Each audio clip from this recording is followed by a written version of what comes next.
No, it rentals. It's been. Oh, it's been. Oh, okay.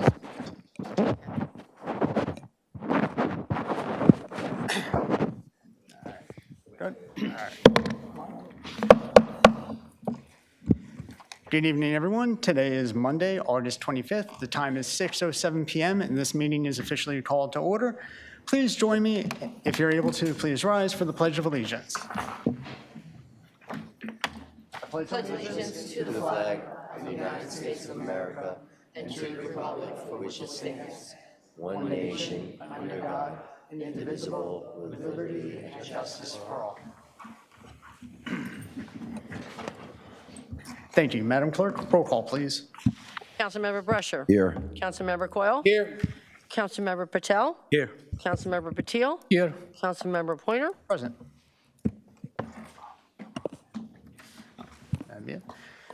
Thank you, Madam Clerk. Adequate notice, please.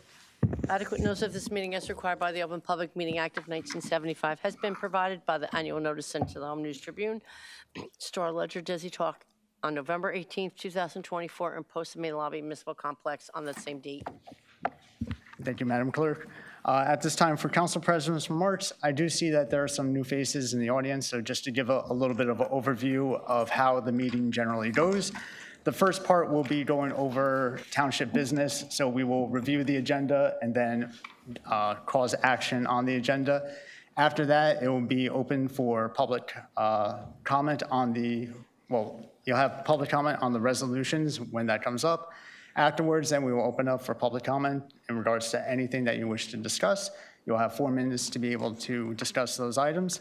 After that, we will have a couple other housekeeping items such as points of light, committee reports, and then discussion items amongst the council members.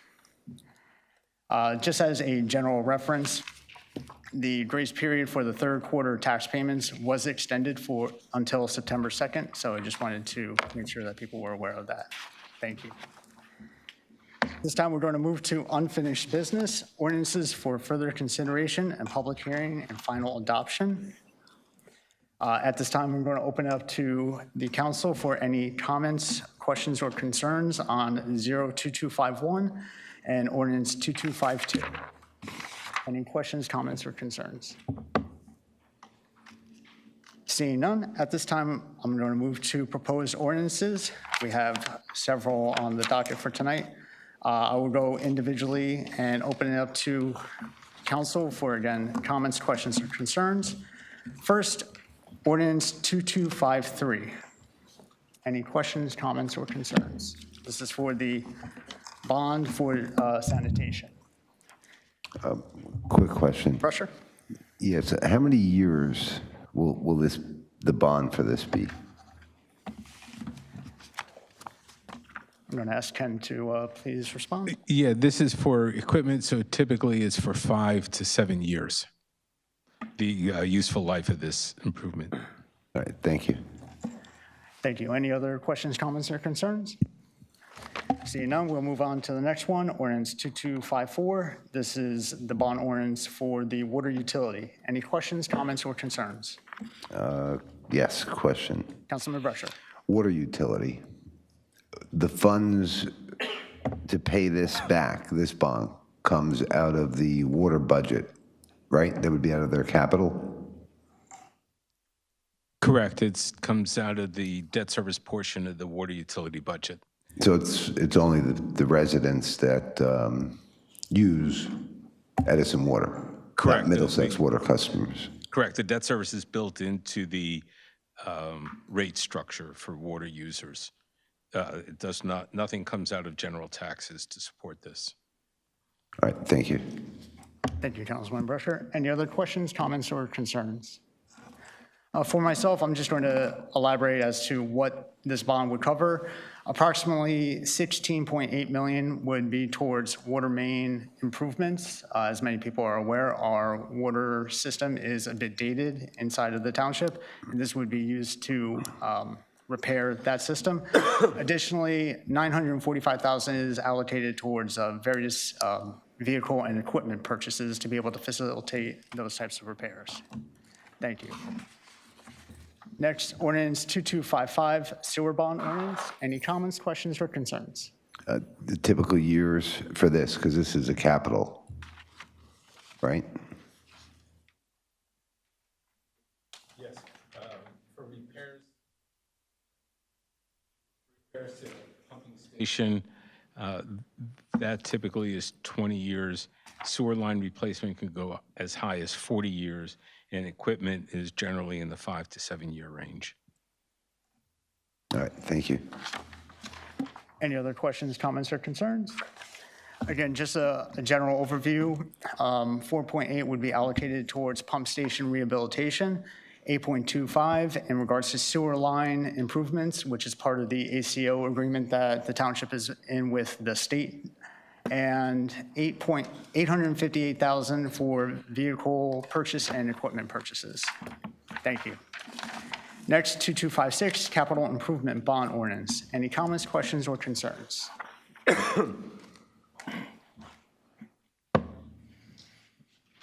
Seeing none. This one is a bit lengthier, so I won't go through every single line item. However, we do have purchases for IT technology to upgrade our Wi-Fi infrastructure, renovation of the police firing range, purchasing of a heavy-duty vehicle for the fire department, numerous Department of Health items in regards to the Toth Center, office furniture, the animal shelter renovation, Stelton Community Center, and the Edison Light Transit. Public Works, we have building and ground improvements, equipment purchases, park improvements, road equipment, and vehicle maintenance. Under engineering, we have our standard roadway resurfacing, stormwater system GIS mapping, drainage projects, Central Avenue bike path, archiving services, so anyone that's been looking for documents from the 1980s that has been having trouble because they are not documented properly in PDF format, this would take care of that. And the Truman Avenue, Kilmer Road traffic signal. We have a couple of other department purchases, and that would encompass the bond there. Thank you. Ordinance 2257, tent permit fee ordinance. Any comments, questions, or concerns? Seeing none. Ordinance 2258, ordinance authorizing property acquisition. Any comments, questions, or concerns? Yes, I Councilman would Bryson. just ask if someone could explain the 2258 and the 2259 to the public, and to myself even. Sure, so this is part of, and to the administration, please correct me, or would you like to respond? No, go ahead, Council President. I'll chime in if you Thank would you. like. This is part of the Thomas Place redevelopment plan, which is in conjunction with the John Street redevelopment plan. This was authorized for an area in need of redevelopment, condemnation. My understanding, there is no technical condemnation. This is a straight purchase aspect that we are authorized to do because we did the developers agreement last year. I forget the exact time frame, but that is all tied into the redevelopment plan and is for senior housing, if I recall correctly. So the first item is in regards to the actual acquisition that the township is able to acquire the property. And then the second one is to use the contributions from the developers agreement to actually fund that acquisition. And if Yes, correct. And I just want to be clear so that the residents understand that we are not putting any money towards this. We're not buying anything. This is just strictly a transactional process that we're taking as part of the redevelopment agreement. So that's all that is. Is that good? Yes. Thank you. Any other questions, comments, or concerns? I'll group 2258 and 2259 together then. Council President, Yes, Councilman Coyle. for 2258, can you just walk me through what part we do an acquisition of land? So I'm just not familiar with this that. property is the gas station. I know where it on- is. Oh, sorry. Okay, no, that part. So we're taking So title to the property? Yeah, we are allowed to purchase the property using the funds from the developers fund. And that will further the redevelopment plan that this council had authorized back in 22 and 23, I believe. And More or less, yes. thank you. Any other questions, comments, or concerns? Seeing none, move on to number 7, review of minutes, items A and B. Any questions, comments, or concerns? Seeing none, we'll go to the review of the agenda. 8, from the business administrator. A, resolution authorizing a reimbursement to the Central Jersey Joint Insurance Fund. B, resolution authorizing purchase order for internet light pass services in the amount of $68,400. And C, resolution to renew membership in the Central Jersey Joint Insurance Fund. Any questions, comments, or concerns? Question, Yes, Councilman Brescher. with the cable vision light path. I know that we receive, I believe it's $220,000 a year from Optimum. And do we also receive money from Comcast? Are you referring to the franchise fees? Yes. Okay, I'd have to just check. As far as I'm concerned, they're new, so we have probably not collected any. But let me just confirm. Okay, could you check on that and let me know? Because this here is kind of like a IT type thing, right? Yes, correct. So it kind of offsets what we would get. I just want to make sure we're collecting it, that's all. That would be it. Thank you. Thank you, Councilman Brescher. Any other questions, comments, or concerns?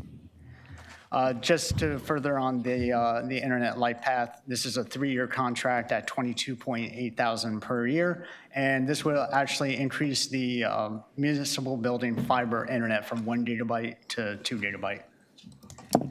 Next, item 9 from the Department of Finance. A, disbursement reports. B, refund of redemption of tax sales certificates. C, refund of exempted disabled veteran taxes. D, water overpayment refund. E, tax overpayment refund.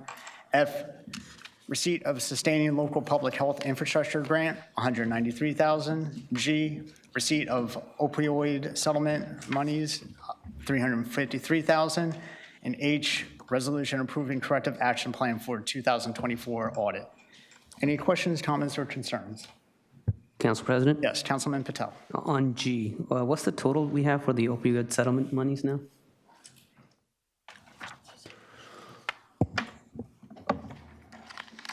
I want to say give or take 15 million, just that when we last spoke, it was about 14 million. But let us just calculate the number. I think we can just get that for you if you just hold on tight. Okay, and just a follow-up, do we have a plan as to how to use that money, or do we have something in motion? I know we were looking into getting hires, right? Correct. So we've expanded our substance abuse program within. We're now going to meet to discuss some additional programming and how to expend those funds. That includes some public safety initiatives as well, and some senior services. And so we did put out an RFP before. It didn't quite fit the scope of what we're allowed to do per the opioid list of, things you can and can't do. So we have to redo that. But with Mr. DeRoberts' assistance, we're going to be able to really hone in on exactly what kind of programming. There's some really strict guidelines as to how you can expend the money. And certainly we want to make sure that, and reporting at that. So we want to make sure that we're doing the right thing because we do get audited. Okay, thank you. Thank you. Any other questions, comments, or concerns? Council President? Yes, Councilman Coyle. I'm always excited to see more opioid money come to Edison and how important it is for awareness of opioids and mental health. So I'm very curious to see how colorful this will be when we put it together, and certainly want to see a lot of awareness brought to young teens and adults and families. I've read this grant up and down, and there's a lot of opportunity in it, so I'm looking forward to seeing what we do put together. Thank you, Council President. Thank you, Councilman Coyle. Any other council members? Seeing none. 10, from the Department of Health. A, authorizing acceptance of grant from the New Jersey Department of Health for strengthening local public health capacity program, 2026, $64,788. And B, authorizing an agreement with Middlesex County to accept funds for the childhood lead poisoning prevention program, $95,000 from 2024 to 2025, and $67,469 from 2025 to 26. Any questions, comments, or concerns? Seeing none, item 11, from the Department of Planning and Engineering. A, resolution authorizing. You can group these if you Yes, want to. all the For your sake, individuals, for your yes. throat, But because it is a lengthy agenda and I know it's being a little cumbersome, I did want to be transparent with everyone in regards to what is on the agenda. A, resolution authorizing change order 1 for an additional funds to Remington Vernick Engineers for the Edison landfill closure evaluation, closure design, and permitting, $449,940. Resolutions B through T are all fee refunds and bond releases. Resolutions U, V, CC, and DD are in regards to converting properties from market rate to affordable And W through BB are more refunds and bond releases. Any questions, comments, or concerns? Councilman Brusher? Yes, the landfill. I know we have money set aside to close the landfill. I don't know if it was 11 million or 17 million, I forgot. How long will this evaluation take? Because I remember Assemblyman Karabinchik, he got Edison money to close this. And I know that we approved it at one time. So where are we in the process of coming up with a design to close this? Sure, and I'll let Brian continue, but it's expanded and therefore we have to do a little more digging. And that's why we're contracting with these folks. So Brian, if you could.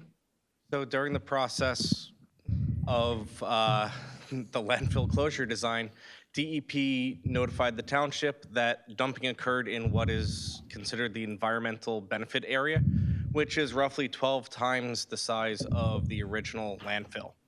So it's not going to be quick. It's going to be several years before we can close it with all the testing and DEP coordination because of the additional area we now have to test. So what I'm hearing, right, and this is just what I'm hearing, and it's one of the things that disturbed me about government. This money here is going to come from that closure money that we had. The 17 million and change, I believe, yes. Right. So at the end of the day, 17 million was put away to close the landfill.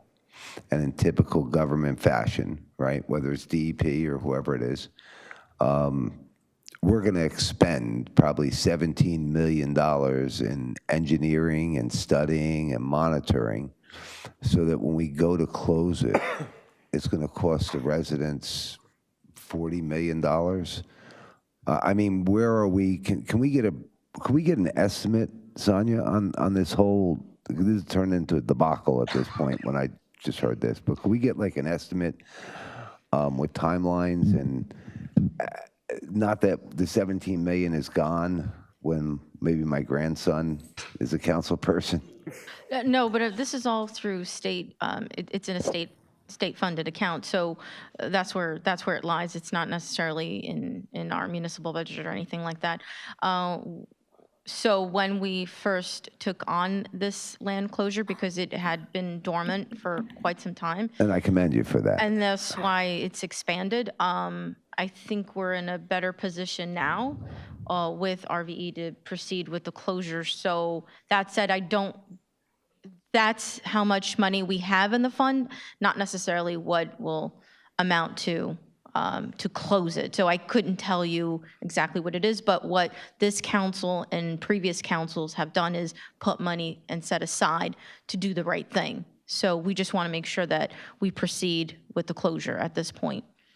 Right, but like what I'm hearing now is that they're looking for more sampling, right?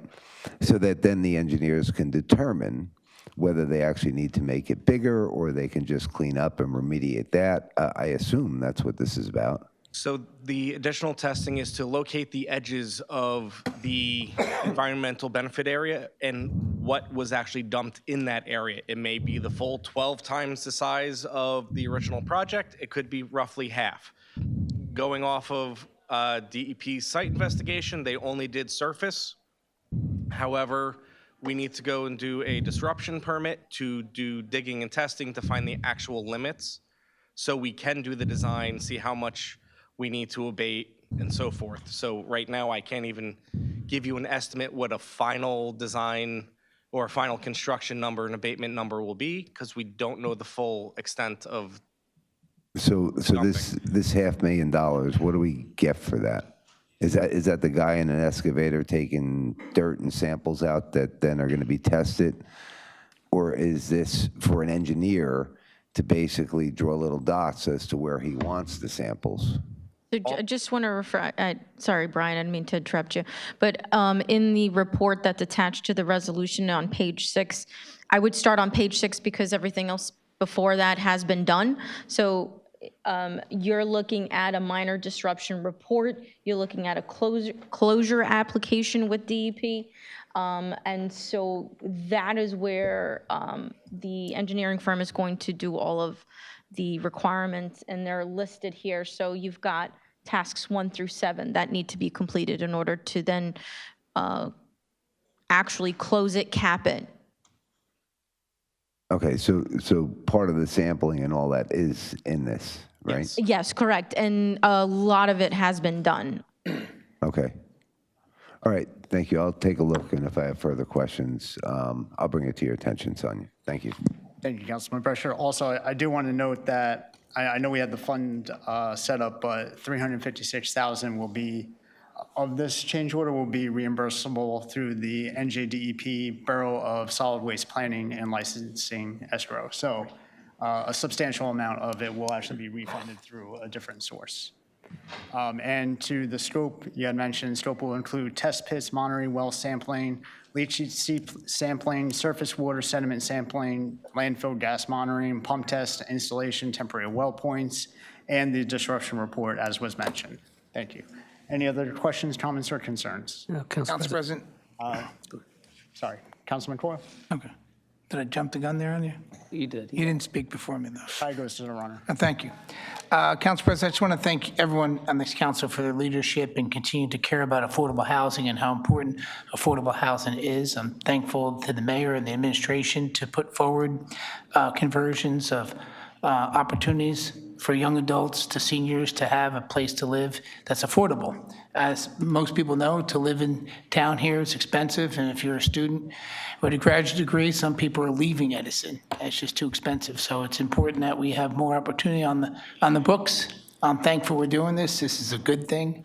Some people stray away from affordable housing and have a bad taste in their mouth. It is a good thing for Edison, and I'm looking forward to how we continue to strategically plan affordable housing in town. Thank you. Thank you, Councilman Coyle. Councilman Patel? Yes, I had the question on the same thing, on the letter B for the affordable housing. For my edification, how does one go about getting into the affordable housing? What is the process? And just for general knowledge.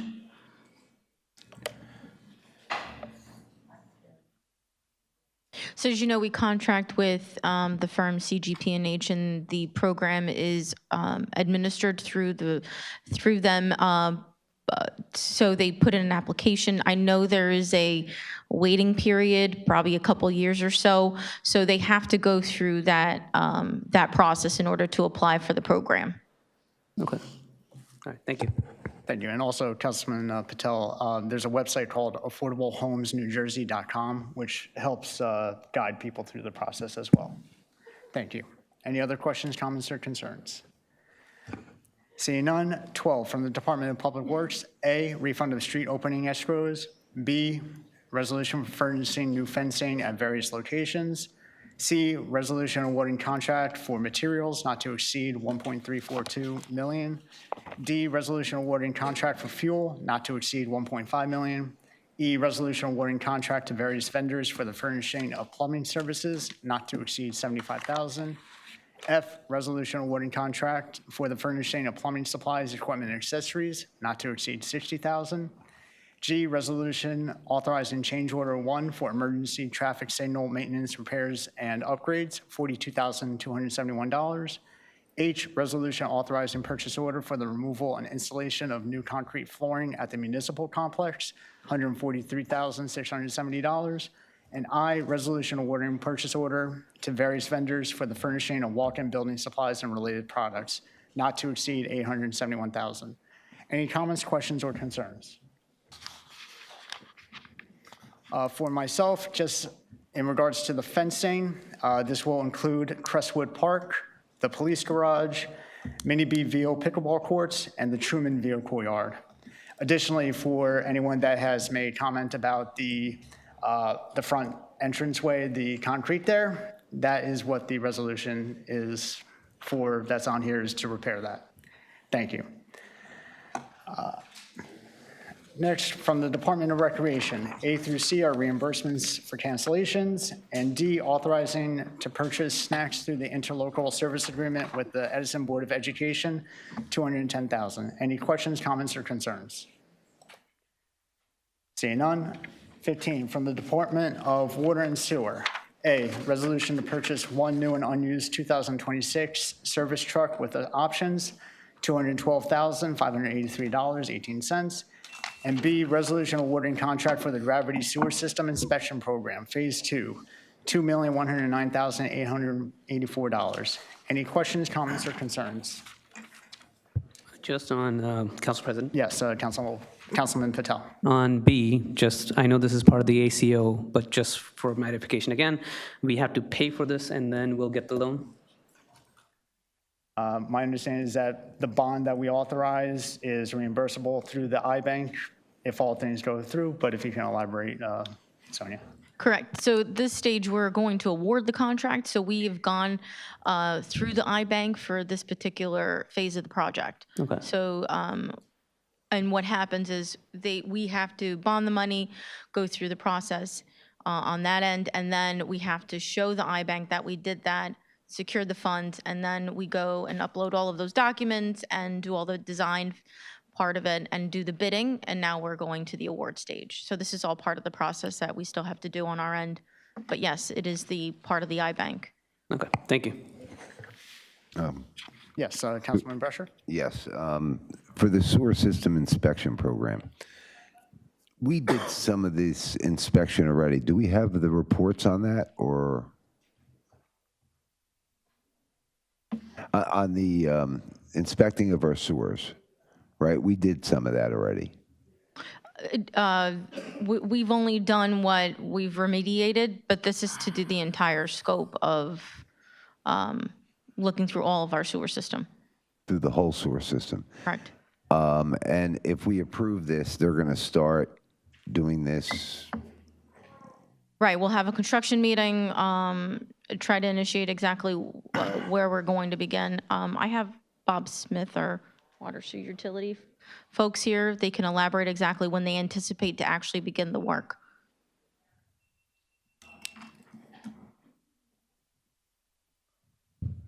Councilman, this is phase 2 of the collection system inspections. We did phase 1, this is phase 2. It's broken up into 5 sections, so this is phase 2. And phase 2 will be the entire town. It'll be a section of the town, not the entire town. We can't do the whole entire town at one time. We're doing it in sections. We cut it up in sections, and we'll do each section as we go. And then after we compile everything at the end, then we'll make. We haven't really found any major repairs in the first section that was done. Little stuff. A big problem I think we're going to have is illegal sump pumps tied into the system. Well, right, and I mean, that is an issue, but we've talked about that, I don't know, years ago, and we haven't, I haven't seen anybody in the town complaining that smoke's coming into their house. So I'm wondering, you know what it is, I guess my frustration is I was big on us doing the sewer and water, right? Mm-hmm. I mean, you know that. And I just feel like we're not kind of getting to repairing anything at this point. And what I'm saying is now it's been 4 or 5, like 6 years. You know what I mean? Yeah, And we're not putting the shovels in the ground. This is the cameras to just determine where we have that leakage. Right. I never felt that our pipes were actually that broken, that we had that much I&I. You know, I felt that it was mostly the homeowners, and whether it's homeowners or builders or whoever it was, you know, tying the sump pumps in, and that's really what's generating all of our wastewater. That's a big part of it. We have found some I&I. We found some intrusions, nothing major. We can do some relining, we'll take care of that.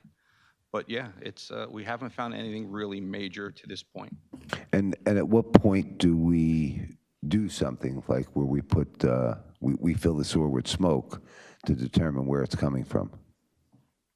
I had asked to do that. Hopefully, we are going to be able to do that. As we find things, and we go to the next section, we find anything major in section 1, we'll go back and make that repair. We'll follow behind after they do their work.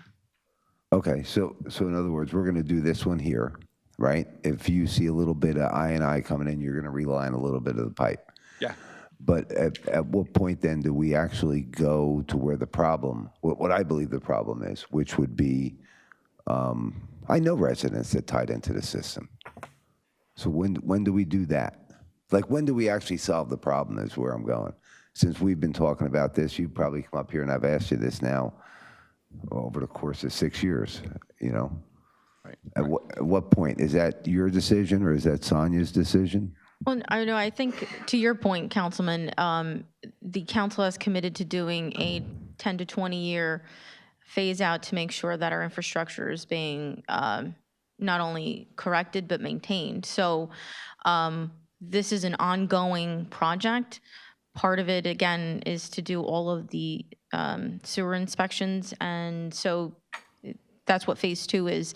And so to Mr. Smith's point, we haven't found any major issues. I don't want to also confuse the two parts to this, is that this is the sewer utility. The water utility is different, and when we're talking about, you know, water main breaks and things like that, that's a different project we are addressing. But as far as the sewer system, I think it looks like we're okay thus far. But that said, we can't do the entire town, because if we were to do the entire town all at once, that's why we're doing this in phases, then I would probably get a lot more phone calls than we would want, or any of you would want for that matter, because we'd be tearing up every road and every street. So that said, phase 2, if we could just get a synopsis, Bob, of exactly the sections we're going to be working on and share with everyone, I think that's probably more of the important point we want to highlight, and it seems that you want to highlight is just to give people an anticipated spot check as to, you know, where they should avoid, what areas they should avoid. No, let me tell you where I'm going with this. Edison uses, I'm going to make up a number, 1 million gallons of water. But in our sewer, they're treating 2 million gallons of water. So the county and the state say that we have I&I, which is infiltration of groundwater into our sewer system. I don't believe that that's necessarily the case.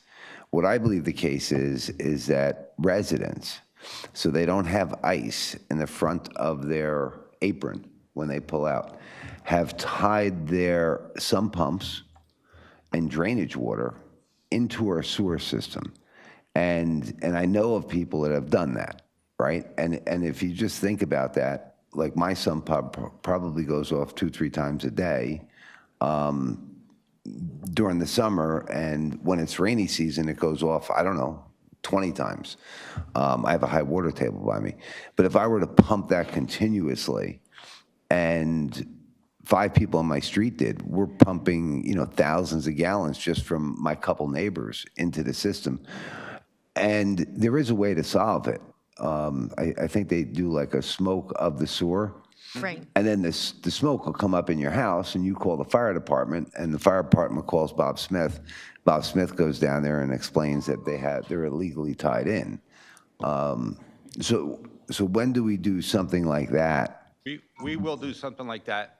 We will do Well, that. when I know that it's actually happening. So people are doing something that's wrong, they probably don't even know. But when do we stop that? I can't tell you. I can't tell you that right now. That's an administration thing? I can't tell you that right now. But we will smoke test at some point. We will notify the residents the areas we're doing, so if they see smoke in their homes, that, you know, this is what it's from. It's not harmful. It doesn't bother. It's just so we can see it. If it's coming out roof drains, Right.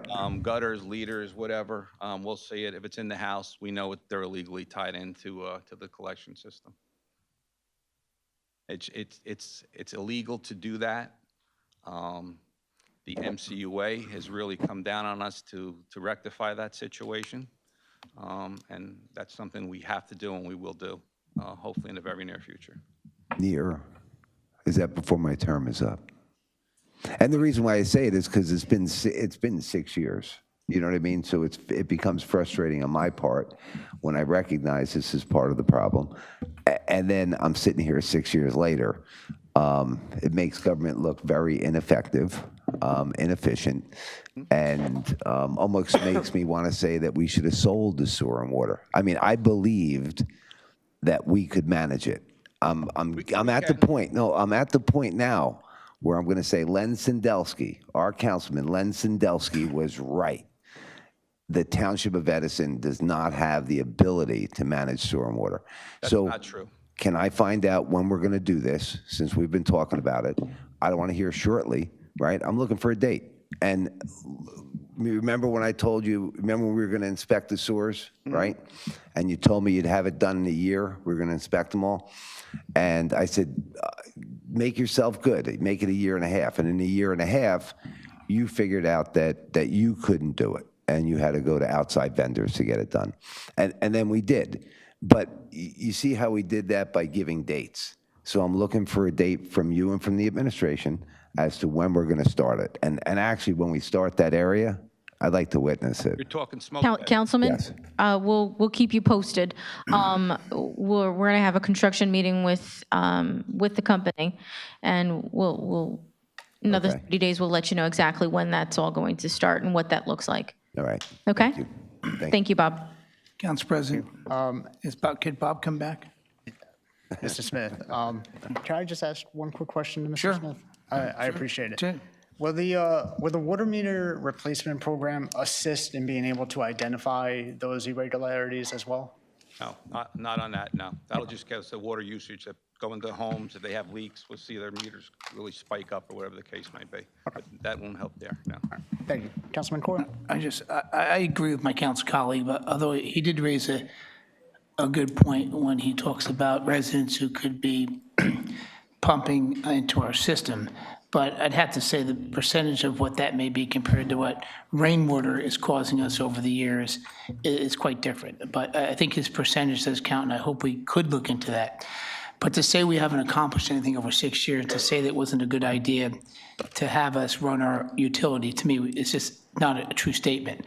I think if you look at whether it was if you took two opportunities to see that the private entity being parallel with us, we would be no different. I mean, and congratulations to the administration and you, Bob, you set up an entire company from ground up, equipment and trucks, staff, training, and let's not hide the fact that there were multiple meetings in here where we disagreed with passing funding for certain things, which delayed stuff. So our director just doesn't have a checkbook to fix things, and there's a process. I think compared to what happened over 25 years with American Water, nothing happened. They managed our water company and nothing happened.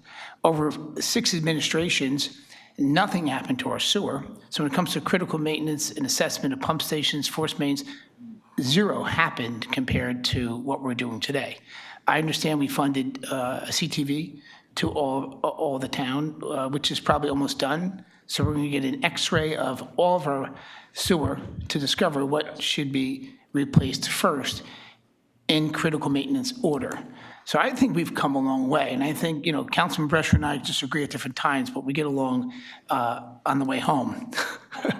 But he's dead wrong on this.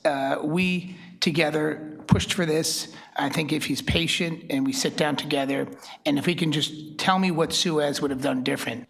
They sold their company to another company. We would have been working blindfolded. They would have chose to tear up what they choose to tear up when they tear it up. They would have had the opportunity to replace more than what was necessary rather than just replace a short sleeve.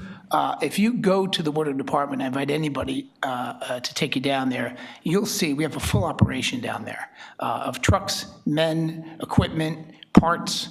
If there's something that happens today, we're prepared to replace that and make that repair. Councilman Prescher mentions that we're using consultants. So does Suez. They call on Fletcher, Kramer, they call on everybody. They have emergency maintenance just like we do. I mean, we don't dig into a 30-foot hole to make a repair. But on surface and within 10 feet, I think we're doing a great job. And most important, we're keeping jobs in Edison. People being trained to be pipe fitters in Edison, which is a great career. I wish I jumped into it. If anybody's young in this room who has an interest in jumping into the pipe fitting and the Local 9, this is a great career where you'll be wanted for the next 40 years and retire with a decent pension. So I'm proud of what we've accomplished, and it's just been a timeline of what's been effective and not. But we here, and at times held up the agenda because we didn't want to pass something at that time, and we had debates over what was critical maintenance, what was part of the administrative consent order, which is part of what the state orders us to fix first. And we also borrowed from the infrastructure bank, and that was a process, not just a process of what we were doing, but it was a process in question of the council of what we were doing and who was paying for that. So you can talk, it's great, but I think you certainly did the walk, Bob, a lot. And I'm proud of what we've accomplished, and I hope Rich and I can sit down together and work parallel to see what could have been accomplished differently if we were to farm it out. Today, I'm extremely happy. I hope this council is, and I think the mayor is on board and the administration, and I'm proud when I see your team on the street. I know they're looking out what's best for each resident. They are. Let alone, let's not forget what we did with water alone. We didn't touch a fire hydrant in 30 years. We flushed every fire hydrant today, and that was supposed to be done through American Water, was not done. And I could be exaggerating 30 years, but I'd say minimum 20. So every fire hydrant's been flushed. Water's been streamed out and bled through the lines, and no different. The claim of fame was American Water was just selling us water, and they didn't do any critical maintenance or assessments or do any forecast or proactive maintenance. I think we've done a great job. I think, I might tip my hat to you. I will argue that when I just want to switch real quick, and I'll disagree, you're buying another truck. For 200, could you walk me through why you need a $212,000 truck? That's for emergency repairs on the water system. Right now, we're taking multiple trailers out to jobs. We're taking up a lot of street space, multiple trailers. We're going to be able to have most of our equipment on this truck, repair clamps, everything we need. So we're not making such a big congestion on job sites. It's something that most utilities have that it comes in very handy. It's something we really could use.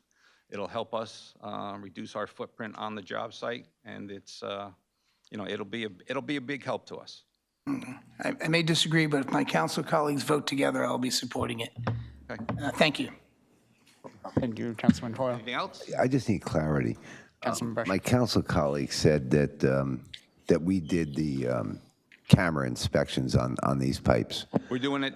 We're in the process of doing it, yes. Okay. Councilman In Brescher? phases. In phases. So we have, let's say, 100 miles of pipe.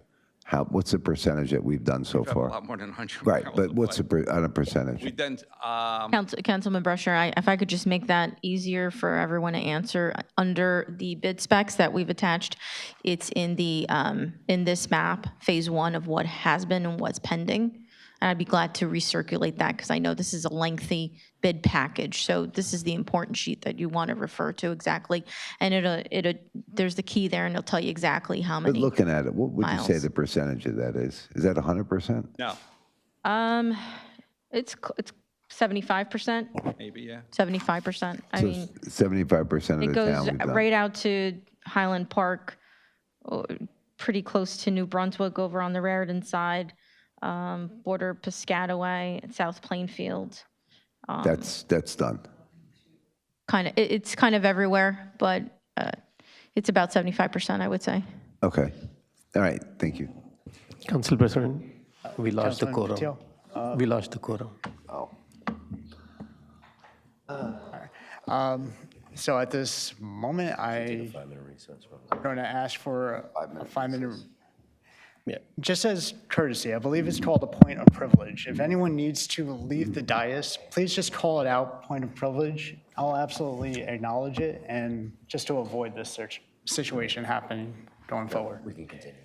All right, thank you. We do have a quorum. I have no additional items unless you want to make any I'd like final. to say that last big rainstorm we had no issues with the collection system. The pump stations were fine, we had no issues, so we're making progress. Slow but sure, we're making big progress. Thank you, Mr. Smith. Council President? Councilman Patel. Mr. Smith? I do wanted to follow up on what Councilman Brescher said as to how much, on your rough estimate, how many people do you think are linked into our I can't give you that number. There's quite a few, though. There's developments that there's a lot of people hooked into it. Okay, thank you. That was it. Any other questions, comments, concerns? Thank you, Mr. Smith. All right. 16, from the Chief of Fire, A, approval of volunteer firefighters, B, resolution accepting funds to purchase capture exhaust systems in all 7 fire stations, $188,407. C, resolution authorizes discharge of fireworks at the Plainfield Country Club. D, award of contract to various vendors for the furnishing of firefighter protective clothing and equipment, not to exceed $150,000. E, resolution awarding contracts for the furnishing of firefighting equipment and rescue tools, not to exceed $150,000. And F, resolution awarding contracts for the furnishing of office furniture and related products, not to exceed $560,000. Any questions, comments, or concerns? Seeing none. 17, from the Chief of Police. A, resolution authorizing Edison Police Department enrollment in the 1033 program for 2025. And B, resolution to accept state fiscal year 2025 Justice Assistant Grant, $45,738. Any questions, comments, or concerns? Seeing none. 18, from the Township Clerk. A, resolution authorizing refund to Special Olympics for raffle license. B, resolution authorizing local amusement game license. And C, resolution regarding the annual report, annual audit for the year ending December 31st, 2024. Any questions, comments, or concerns? Seeing none, we'll move on to the action items of the agenda. 19, approval of volunteer firefighters. This is just all in favor. Can I get a motion to approve? Motion to approve. Second? Motion by Councilman Patil, second by Councilman Patel. All in favor? Aye. Aye. Any opposed? Volunteer firefighters are accepted and approved. 20, approval of minutes. A and B. Can I get a motion to approve? I'm abstaining. You were absent on the 23rd. Motion to approve? So I will second it. Councilman Patil, you have to abstain on the 23rd. Third. And yes, I think I have to abstain for July, right?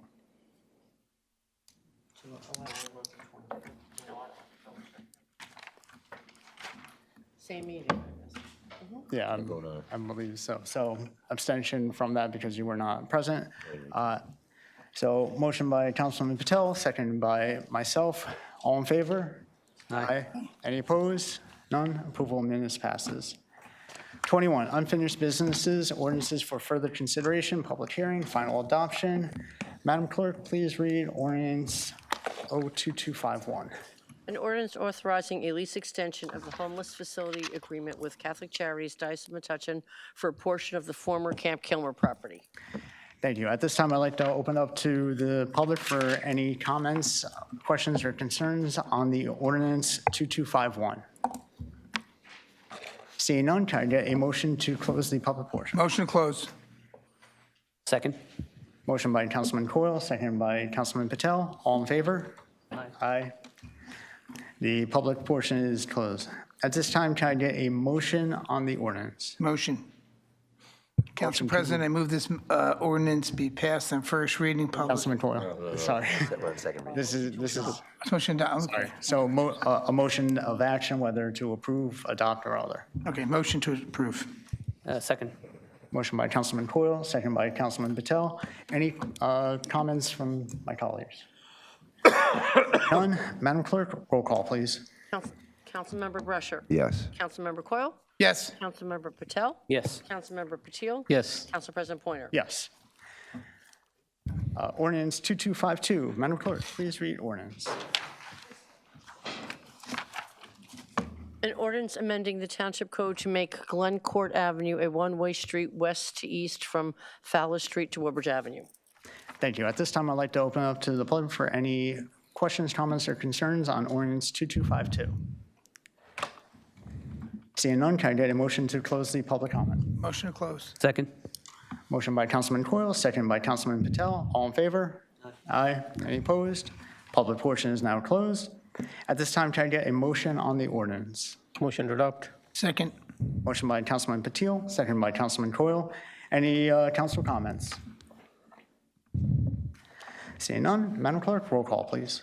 Councilmember Brescher. Yes. Councilmember Coyle. Yes. Councilmember Patel. Yes. Councilmember Patil. Yes. Council President Pointer. Yes.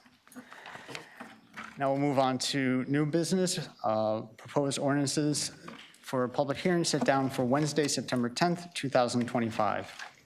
Madam Clerk, please read ordinance 2253.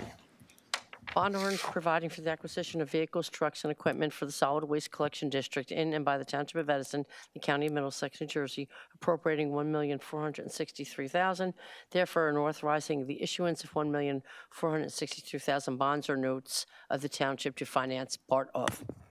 Thank you. At this time, can I get a motion on the ordinance? Motion. Council. This would be for the Yeah, right here. meeting. Okay, thank you. Council President, I move this ordinance to be passed on first reading, published according to law for further consideration and public hearing set down for September 10th. Second. Thank you. So that's a motion by Councilman Coyle to introduce, second by Councilman Patel. Any council comments? Seeing none. Again, this ordinance, for myself, this ordinance is for the purchase of sanitation vehicles, which, if anyone is familiar with the current fleet, it does need some updates. So I'm in support of this ordinance. Madam Clerk, roll call, please. Councilmember Brescher. Yes. Councilmember Coyle. Yes. Councilmember Patel. Yes. Councilmember Patil. Yes. Council President Pointer. Yes. Madam Clerk, ordinance 2254. Bond ordinance providing for various improvements to the water utility in and by the Township of Edison, appropriating $17,745,000, therefore authorizing the issuance of $17,745,000 bonds or notes for the township finance thereof. Thank you, Madam Clerk. At this time, can I get a motion on the ordinance? Council President, I move this ordinance be passed on the first reading, published according to law for further consideration and public hearing set down for September 10th, 2025. Thank you. Is there a second? Second. Second by Councilman Coyle. So motion by Councilman Patel, second by Councilman Coyle. Any council comments? Seeing none. At this time, Madam Clerk, roll call, please. Councilmember Brescher. Yes. Councilmember Coyle. Yes. Councilmember Patel. Yes. Councilmember Patil. Yes. Council President Pointer. Yes to introduce. Madam Clerk, ordinance 2255. Please read. Bond ordinance providing for various improvements to the sewer utility and by the Township of Edison, appropriating $13,908,375, therefore authorizing the issuance of $13,908,375 bonds or notes for the town to finance part of. Thank you. At this time, can I get a motion on the ordinance? Council President, Yes, Councilman I Patel. move this ordinance be passed on first reading, published according to the law for further consideration and public hearing set down for September 10, 2025. Thank you, Councilman Patel. Is there a second? Second. Motion introduced by Councilman Patel, second by Councilman Patel. Any council comments?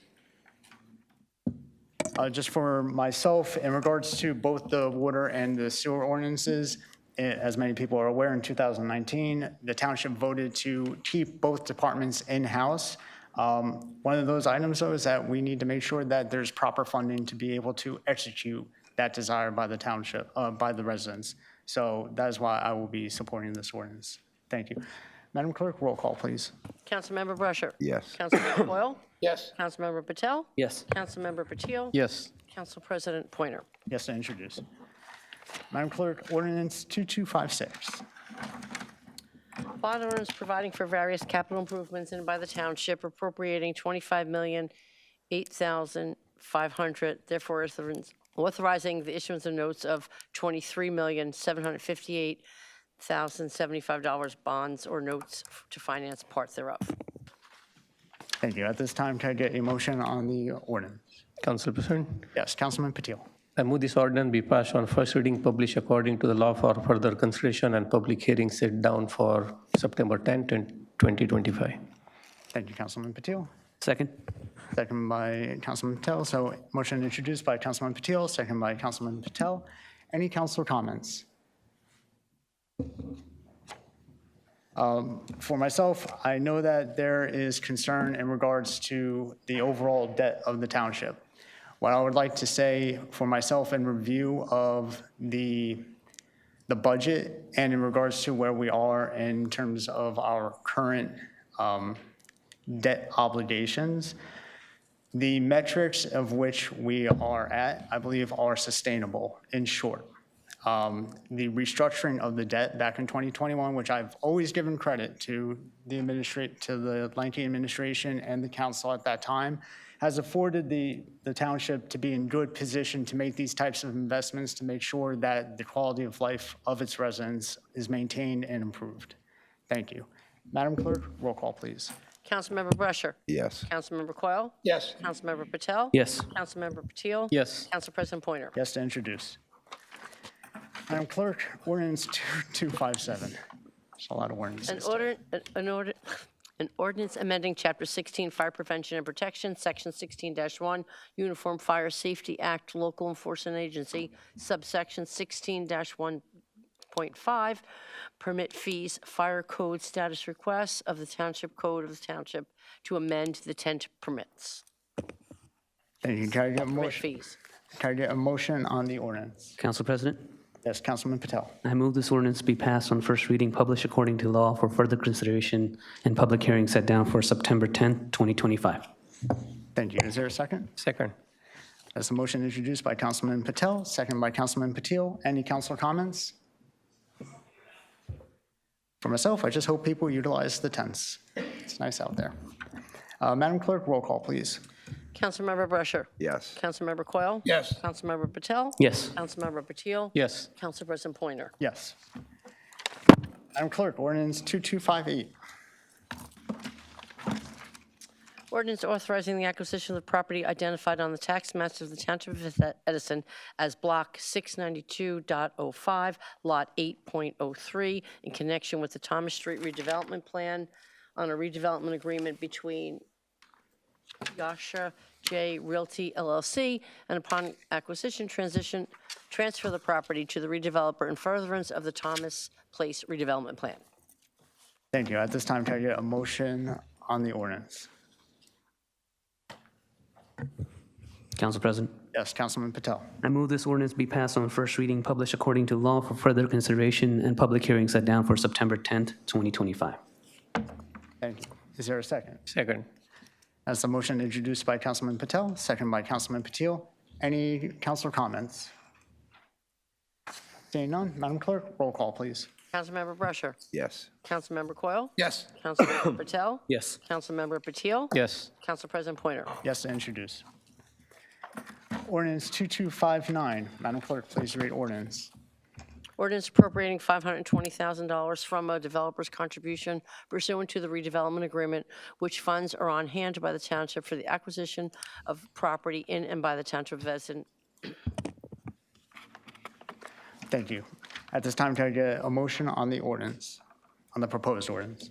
Council President, Yes, Councilman Patel. I move this ordinance be passed on first reading, published according to law for further consideration and public hearing set down for September 10, 2025. Thank you. Is there a second? Second. That's a motion to introduce by Councilman Patel, seconded by Councilman Patil. Any councilor comments? Seeing none, Madam Clerk, roll call, please. Councilmember Brescher. Yes. Councilmember Coyle. Yes. Councilmember Patel. Yes. Councilmember Patil. Yes. Council President Pointer. Yes, to introduce. Thank you. At this time, we're going to move to 23, public comment on the resolutions only. So at this time, I'd like to open it up in regards to the resolutions. I do want to make note, though, that the ordinances are technically not resolutions, so this would not be the appropriate time to discuss the ordinances that were just introduced. However, at the public comment time at the end, in regards to any topic you wish to discuss, you would be afforded the opportunity to speak on those then. Thank you. Sir?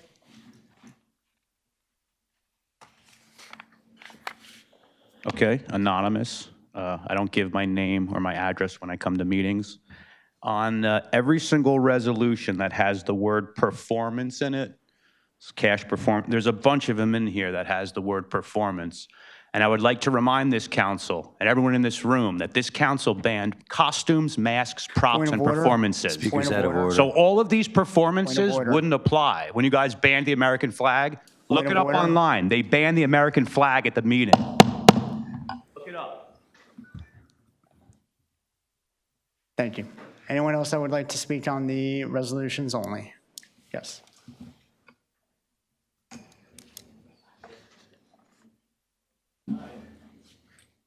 Beth Talke, 15 Midwood Avenue. I have a question on, I guess it's resolution or whatever, 15 here from the Department of Water and Sewer, the resolution authorizing the contract purchase order and the one after that resolution, it's 15A and B. I have a question. Is that going to be paid by all taxpayers or only by the Edison Water Company customers?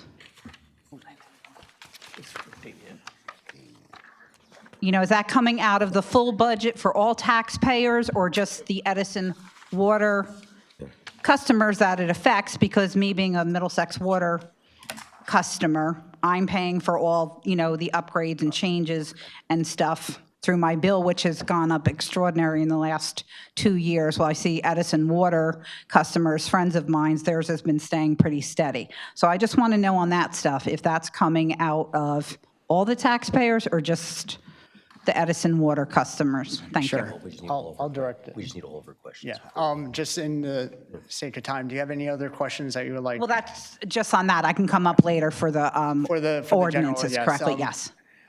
Ken, that's would you just mind on that giving one. an Thank you. overview as to how those funds are appropriated and where they come from? Yes, the appropriations for the water utility are paid for by water utility customers and do not come out of general taxpayer funds.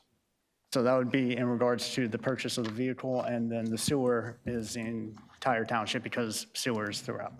That's correct. Thank you. Thank you. Any other comments on, yes?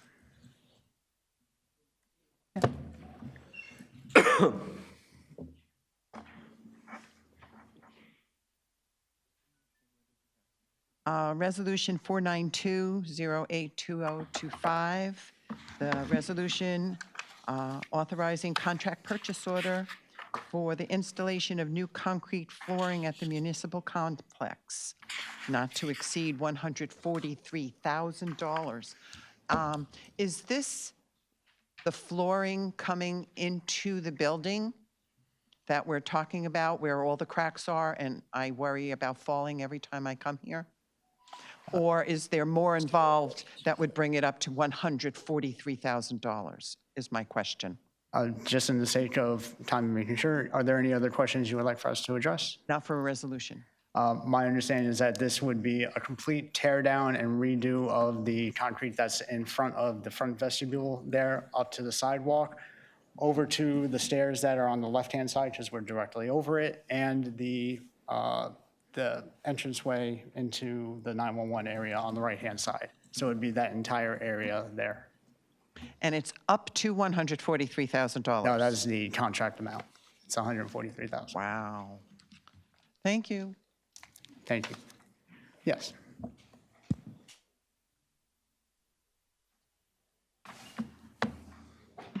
Joy Ship Freeman, Thank you. I just want to ask, I'm still asking about change orders. So I'm just saying, how do we come about every single time we turn around with a change order that we never seem to get a project manager for anything or whatever? Is there a I'm specific asking- change We need order? a specific resolution that you're referring to. Well, I think the president is supposed to say that to me, correct? Are there any I specific think- resolutions? Either way, it's correct. Excuse me, sir, but I think the president is supposed to be in charge. That's why he's the president of the council. Okay? 491. Thank you. 9-1. So there were, my understanding, the backup said that there were several additional accidents that occurred that knocked down traffic lights, and there were expenditures above the previous threshold, so that this is to pay for those accidents that had happened.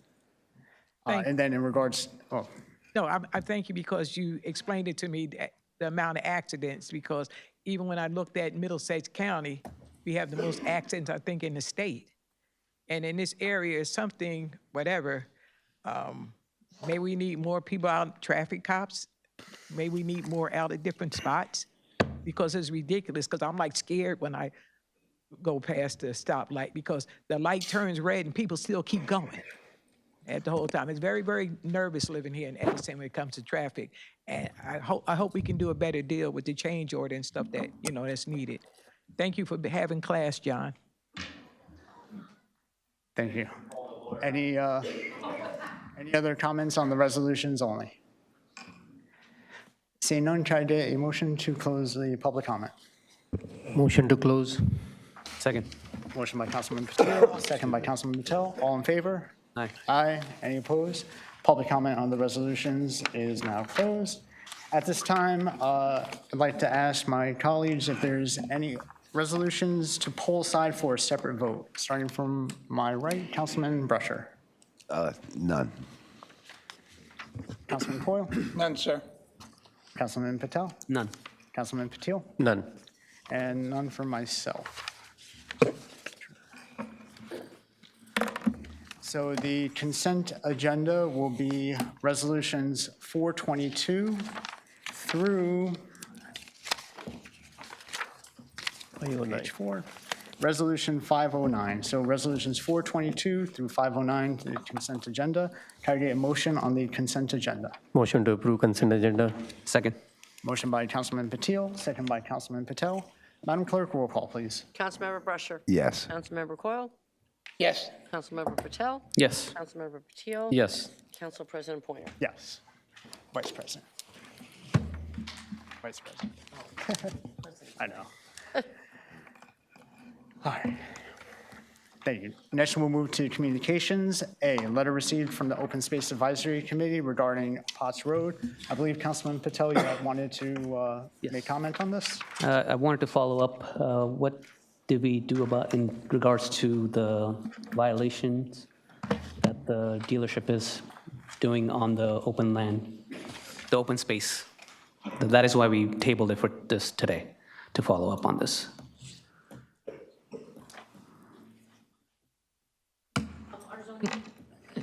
Sorry, I apologize. Our zoning officer has been taking a look at those, and I'll have an update for you by the end of this week. Okay. Can I get a motion to table it for the following meeting to see what's going on, so we can follow up on this? Actually, I motion to table. May I have a second?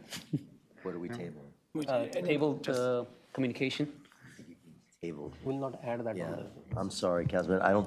I think you can add it to the next meeting, but I don't think, there's nothing to table. Okay. Yeah. Could I If you make want to add a, it to the next agenda, we Yeah, can do can that. we do that? Yeah, certainly. yeah, that's fine.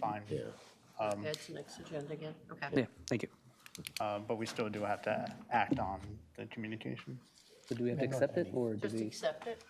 Usually it's really just like, Yeah. accept, we should have accepted it at the last meeting, but. Yeah, I mean, we can accept it. I would but- offer just to accept it. Accept Make sure that is a discussion item for Councilman Patel. That makes a lot of for the- sense. For the next meeting. And is that a okay compromise? I appreciate it. At this time, can I get a motion to accept the communication? I motion to accept. Second. Motion by Councilman Patel, second by Councilman Patil. All in favor? Aye. Any opposed? Seeing none, the communication is accepted. At this time, I'd like to open up for oral petitions and remarks. I want to briefly go over the general guidelines because a lot of people came in late. We have a 4-minute public speaking time.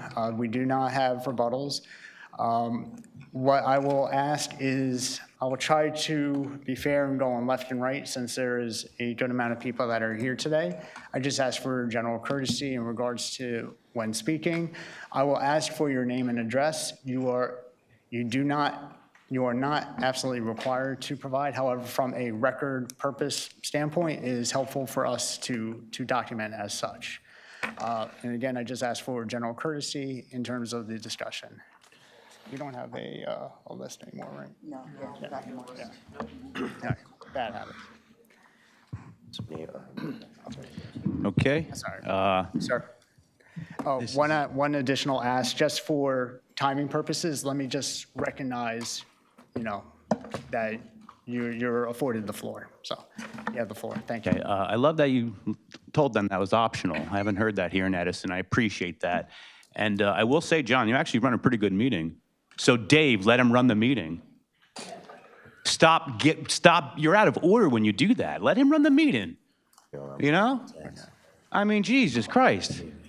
But I'll go forward with what I was trying to say when you cut me off. Everybody in this room needs to know that this council banned the American flag. They banned the American flag at a meeting. If you came up to this meeting and held anything, really, if I held that roll of tape, you couldn't do it. A New Jersey lawyer came into this room waving an American flag, and they had him removed by police. This town council here in Edison banned the American flag. Another gentleman came up with a pocket constitution. They were going to remove him by police. The only reason why they didn't was because he ran out of time. This council banned costumes, masks, props, and performances. Performances, I tell you. What is he doing as the council president? He's performing. What is Dave doing as the lawyer? He's performing. That's the point I was trying to make. Every word in those resolutions that had performance technically wouldn't be allowed because you banned performances. That's what you did. And in the process of when you guys did this, you took the public speaking time and you went down to 4 minutes, stealing 2 minutes from everybody. And then this meeting is now a combined meeting, stealing more time away from the public. You just take. As I tried to explain to everybody that when we walk into this meeting and you're going through this security checkpoint to come to a meeting, they are violating your Fourth Amendment right. I was surprised that when I mentioned it to a few people, nobody seemed to care enough about their own rights. You were surrendering your Fourth Amendment right to come into this meeting. I mean, does anybody care about their own rights? I find that interesting. I was going to tell every single person who came in here, but after 15 people, they just blew me off. And I love that this room is packed. I love it. That makes me feel like an American to see this room packed. That's what it should be. All of these meetings should have people coming out and speaking up. Speaking up against a government, a system that breeds power and greed and ignorance. Complete ignorance. And for the record, so everybody in this room knows who banned, it was not Richard Brescher. From day one, he stuck up for constitutional rights. It was Joe Coyle. It was John Poinier. It was Nish Patel. And guy on the right that ain't even here, not A.J. Patil. A.J. Patil wouldn't do that. Richard Brescher wouldn't do that. Could you imagine what it's like for these two gentlemen on the end to sit on a council with such ignorance, such buffoonery? These people banned the American flag. They had a man removed, a lawyer, removed from the meeting for waving the flag in the United States of America. That's what happened. And Nish Patel will never hold political office again for his mistake, and neither will John Poinier. Biggest career-ending mistakes ever. If you want to fix the situation, put the public speaking time back to 6 minutes. Oh, and remember, we had Charlie from New Brunswick today who caught it on camera. That's the only way it went national. Because you guys removed the public footage access to stop showing people at the podium. Shame! Thank you. The speaker's time has elapsed. Gentleman in the back.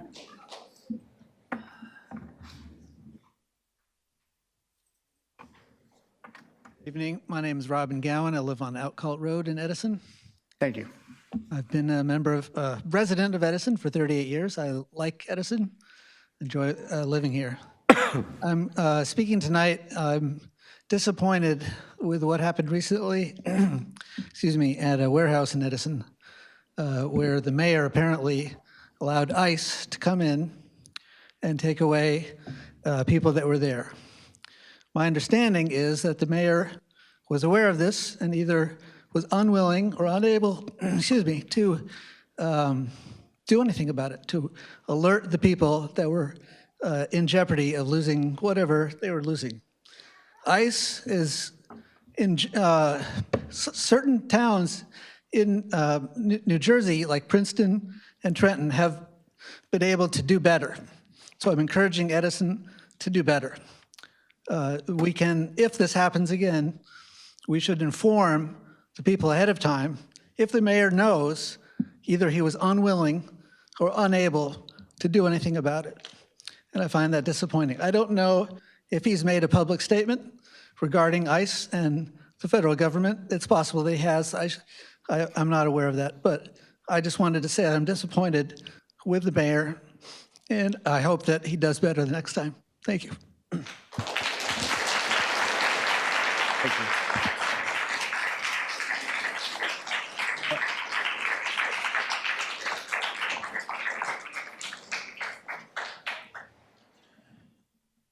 I'm going to try to go left and right just for fairness. Thank you, Marlene. Elizabeth Conway, 20 Netherwood Circle. Thank you. I usually get up here and just talk and make you listen to me.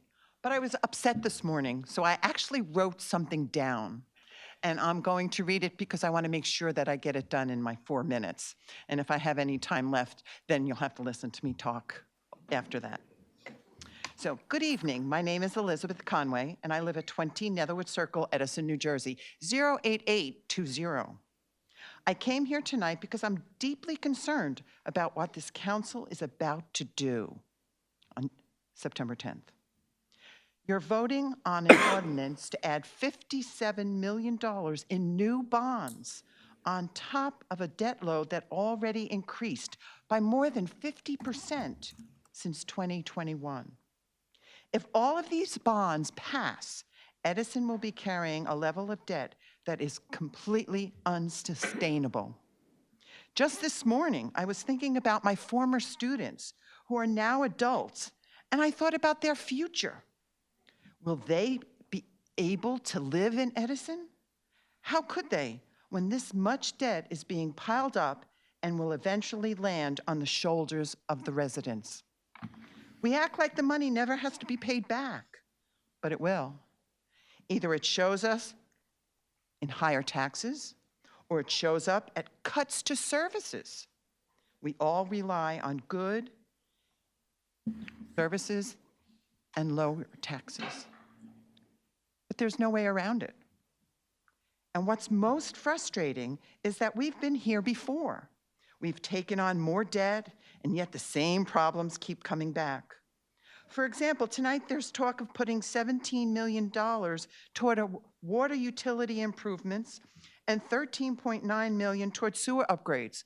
Now, that doesn't affect the whole town, but it does affect Edison residents. But these are issues Edison residents have been facing for years. If we've already borrowed so much in the past, where did that money go? Why are we still in the same place? We have a budget of $175 million. That's a staggering number, and yet it feels like the town takes care of what it wants before it takes care of what it needs. That's not fiscal responsibility. That's mismanagement. I feel like Edison is losing its balance. We're putting up big developments in areas that don't have nearby grocery stores, Stop and Shop, don't have public transportation, and aren't suited for that kind of density.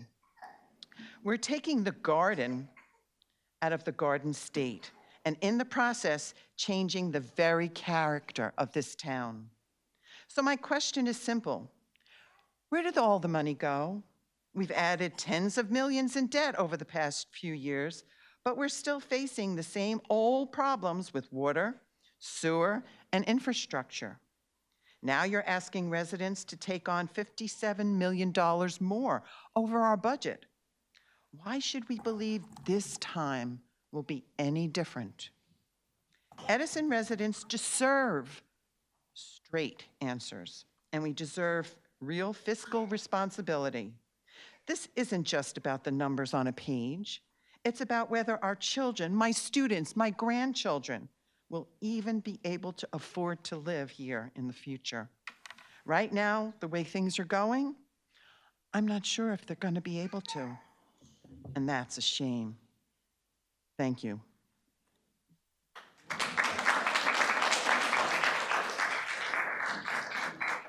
Thank you.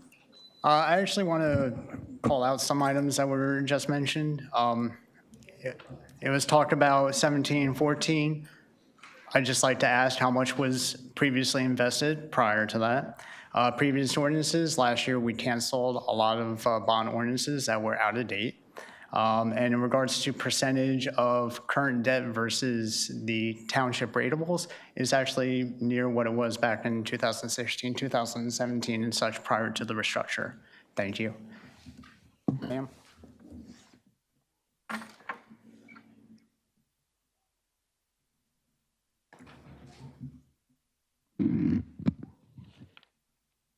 Hi, my name is Ellen Witt. Thank you, you're recognized. I live in Highland Park, but until a few years ago when I retired, I was a teacher and librarian in the Edison Township Public Schools. In that role, I knew that many immigrant students, including undocumented students and their families, they were from a variety of countries, not only from Latin America, but also from Asian countries. Some were families who were undocumented because they had simply overstayed visas, and we have many families like that. Currently, I work with Dyer Legal Services and coordinate the Dyer Hotline, which supports those facing immigration problems and detention. Last week, we received a number of calls on our hotline notifying us that ICE and Customs and Border Patrol were at an Edison warehouse. I and others immediately went to the warehouse to document what was happening and to support workers and families who were there. I faced many masked immigration agents and saw dozens of vehicles taking workers away. I talked to one worker who was injured during the raid. Many families and co-workers were there, angry and distraught about the cruelty of ICE. Since then, I have personally talked to family members of 14 of the workers who were detained. A number of families had multiple family members taken, including a husband and a wife of the same family. These are members of our community who go to work every day, take care of their kids, and provide services for the rest of us. Each day, every one of us trusts undocumented immigrant workers to harvest our food, take care of our homes and kids, cook in our restaurants, and as in the case of these workers, prepare goods that we will get from Amazon. These workers deserve to be treated with dignity, not as outcasts. So while I was outraged but not entirely surprised by ICE trying to up their statistics by conducting a workplace raid, I was stunned to learn that the mayor of Edison was fully informed of the planned raid in advance and did nothing. In fact, since the raid, I don't believe there's been a peep from the mayor or even from this council that I'm aware of condemning this attack not only on workers, but also on their families, the businesses, the local economy, and on the entire community of Edison, much less the surrounding communities who work and shop in Edison. I believe this council needs to take the immediate step of condemning the raid, expressing some real solidarity with workers and families affected. You need to do the decent thing and defend your community and separate yourselves from the false narrative of the Trump administration, which uses undocumented immigrants as a scapegoat for every social problem, a conscious method to distract us from focusing on those who actually do hold power and control over the economic system, housing, and healthcare. And New Jersey needs you to publicly support the Immigrant Trust Act in the New Jersey legislature, which will prevent local police and government agencies from becoming arms of ICE. Everyone needs to know that police, hospitals, schools, and other agencies are doing their jobs and not collaborating with ICE's violations of human rights. It is in everyone's interest for you to stand up and immediately support the Immigrant Trust Act. I would like to know if any council member who is here will say that they condemn the warehouse raids. Excuse me, ma'am. I'm sorry, your time is up.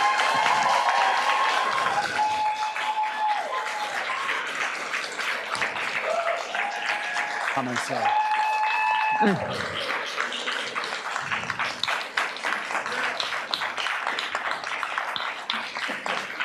So I'm finished, but since you gave a rebuttal to the last one, I thought maybe you'd give a rebuttal to mine and say whether you'll condemn these raids.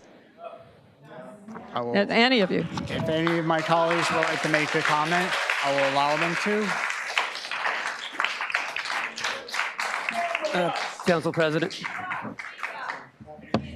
Council President, I condemned the raids, and I condemn the raids.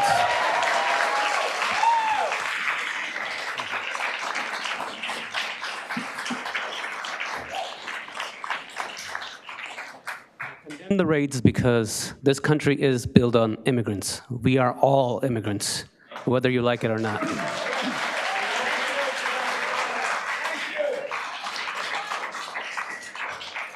An attack on one of us is an attack on all of us. So let's do stand united, and I will support the Immigration Trust Act as much as I can. Thank you. Other comments? Anyone? Gloria?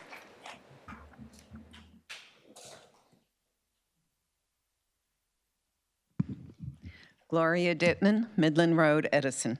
Recognize. I agree with everything Elizabeth Conway said. I would like to add another group, and that is the group of senior citizens. Most of us are on fixed incomes, and it is getting more difficult to live in Edison. I would also like to focus on other issues. One is, does James Street belong to us, or is that a county road? Because it needs to be paved immediately. I worry about the overrun that's at the Jets field. I'm concerned about the artificial turf. Although it looks beautiful, when a child or a young adult falls on turf, artificial turf, it's a worse injury than if it was on our good earth. I wish people would reconsider that fake turf stuff. I also would like to suggest that any fireman, police officer in the future who is hired, that Edison residents be given real consideration. If we hire more Edison residents, I think they have a vested interest in our community. They won't get lost trying to find our many streets. Edison is 32 square miles. That's a lot of miles. We have 108,000 people. I think it would make such a big difference, both to the citizens and to our police officers, whom I love, if they were Edison residents. And my last comment is about Channel 15. As many of you know, I was formerly the president of the Edison Art Society. When Mayor Lanke was here, any program that we put on, any program wherever it was, whether it be in Papiani Park or here in the building, we could have it filmed. When I put on a program September, in case you don't know, is Suicide Prevention Awareness Month. I put on a program there at the JCC, and I wanted to have it filmed, not because I'm in it, but because if we could give one person a little bit of information to prevent someone from taking their lives, it's worth $1 million. We were denied that last year, and I didn't even bother asking this year because I knew I would get another denial. So I really think, since Channel 15 is public TV, that camera ought to be everywhere in Edison, not just where the mayor is. Thank you very much.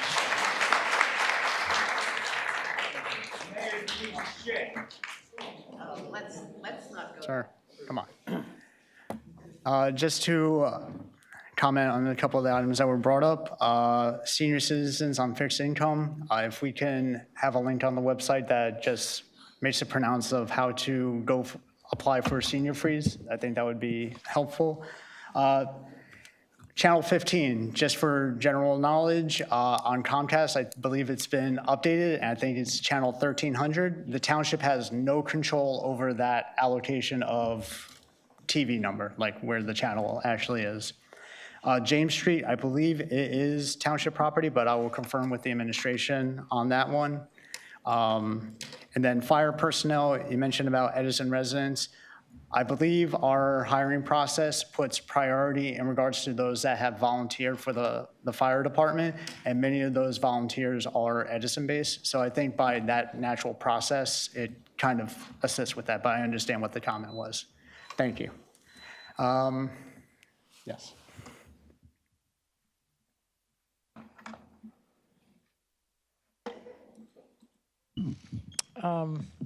Joy Ship Freeman, Edison, New Jersey. Thank you. You're recognized. Just to state for the people to knowledge, the amount of money, I think Mayor Resigliano never spent a dime.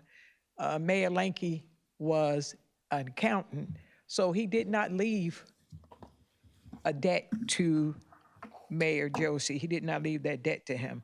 What I need is, I need to know the amount of money FEMA gave us, the amount of money that COVID gave us.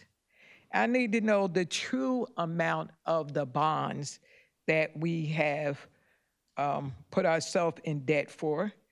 And I know another thing, that the Stelton building, is there a project manager for that? Because I sat on the board with the Edison school system, and we rejected taking a Stelton building because it would cost too much money to rehab. It would be better building something else. So I don't know how this miracle thing, how it's happening now. And another thing I find quite disturbing, we may have a lot of people here, but most of the time, we're lucky if we have 10 people at the meeting. And there's no rebuttal or anything, and you took away the 6 minutes.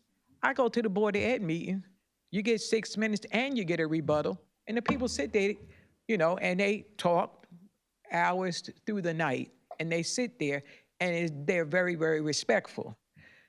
You come here, everybody's talking like, yang, yang, yang, yang, yang, yang, yang, yang, yang, up in the front, like hours on end. Then you give somebody a real, oh, you got all these items, but you better hurry up and get through them in 4 minutes. What? You can't even read that fast. That's very disrespectful and very rude to people who pay your salary, okay? And that's one part that bugs me the most, how you can be that disrespectful to, especially, because most of the time, you know, it's senior citizens that will be sitting here in the evening waiting for our turn to speak. I think that's horrible how that goes. And I just wanted to make sure that we actually have somebody in charge so we don't keep running into these change orders. I understand from the one from tonight that Council Vice President John said, because I understand with accidents and stuff, those are not predictable. But when you're building something like the Jets building, and you're doing Stelton, and you're doing all these special projects all the time, and spending money like crazy, you know, that's how it goes. Now, this is what I find really odd. Everybody's so in favor of affordable housing. Then why do we waste all that money going to court? We got lawyer friends that we just want to give money to? Because if everybody talking about they so happy with that, hello, why are we fighting that thing? All right? And I just would like to know about the water situation here in Edison. All we do is build new toys all the time. Pickleball. I'm a tennis girl, but pickleball. Now, we didn't even care. The administration didn't even care about the water until they had that main break that was on every station from the Ben Franklin. Everybody kept putting it on the back burner. Oh, you got a new swing set. Oh, you got another pickleball court. I guarantee you Edison has more pickleball courts than any city in New Jersey, okay? At all. That's what's done, okay? But the youth of this town is still waiting on the Jets building. But hey, they should have played pickleball. They would have did better. Thank you.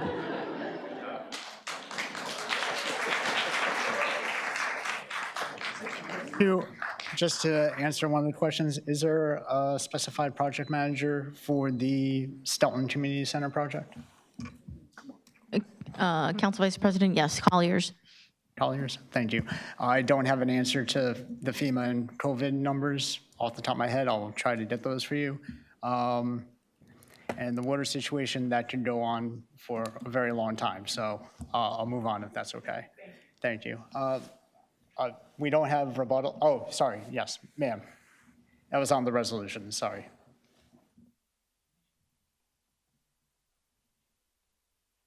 Beth Talke, 15 Midwood Avenue. Thank you. Just some clarification. I'm talking about the ordinances on the water company. So what is it, 54 and 55? I believe Councilman Brescher asked something before and said, yes, it would only be the Edison Water Company residents who would be footing the bill for these bonds. But I want to know exactly what type of bonds are they? Are they general obligation bonds, which means the whole town, every resident is liable for it? Or are they special assessment or revenue bonds in that only the people who are customers of the Edison Water Company are paying for it? And how, as a taxpayer, do I know that? Because it just says bond, bond, bond, so you're telling me it's a bond, but what type of bond is it, so that I know as a Middlesex Water customer, who's, I said earlier, paying through the nose, am not having to pay for the Edison Water customers? That's what I'd like to know, if you can tell us specifically what kind of bond it is and why the specific wording isn't put into these. It just says bond, bond, bond. We don't know. Absolutely. Are there any other questions or comments before I go? I don't want to take up your time. No, that's it on that one. Ken, would you be able to elaborate on those items? Yes. The bonds that are being discussed for both the water utility and the sewer utility are not general improvement bonds. They are not paid or backed by ad valorem taxes. The water utility bonds are an obligation of the water utility, which is a separate legal entity within the township. Same with the sewer utility. And those bonds are paid for by revenues from the water rates or the sewer rates. So in short, it's by the users of those utilities. Correct. Thank you. Ma'am in the back?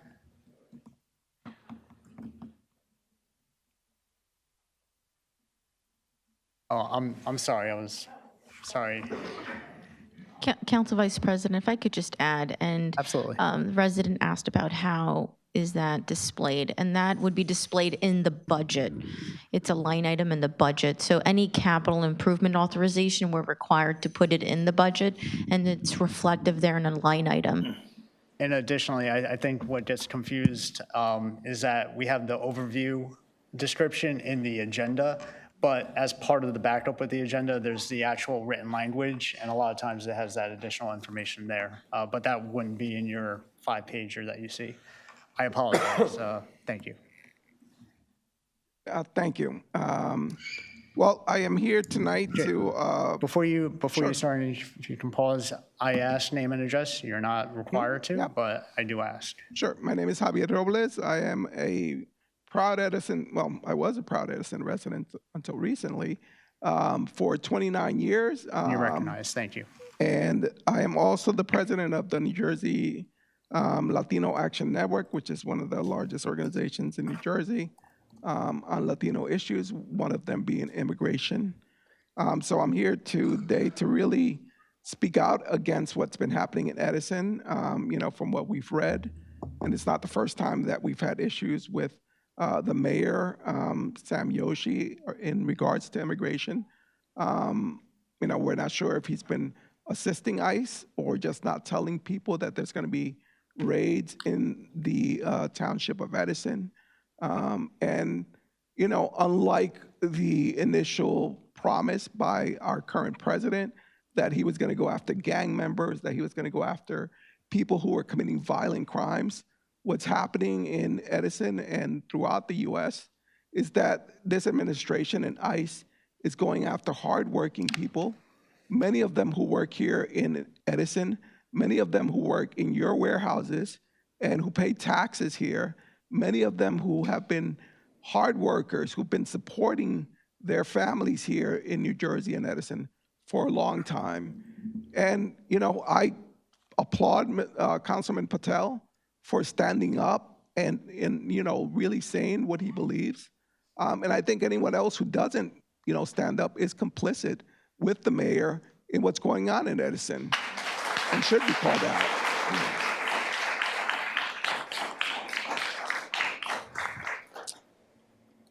I think a great quote by Mark Twain is that patriotism is supporting your country all of the time and supporting government when it deserves it.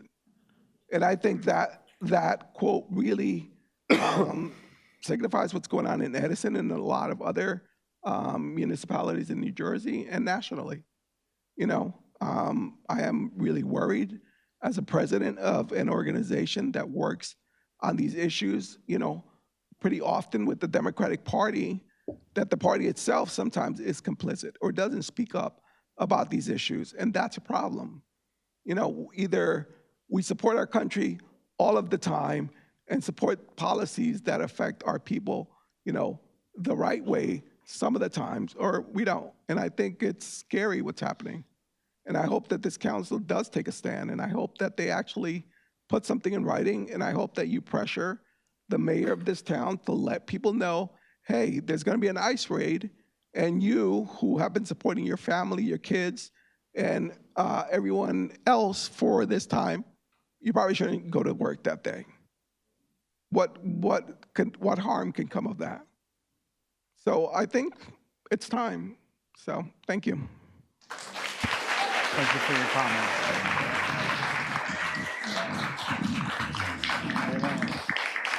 Were you going to say something?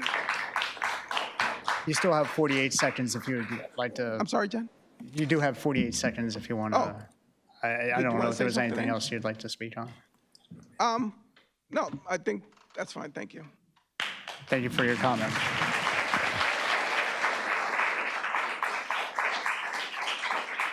Just noting, Councilman Coyle stepped out, so asking my colleagues to please not leave until Councilman Coyle gets back.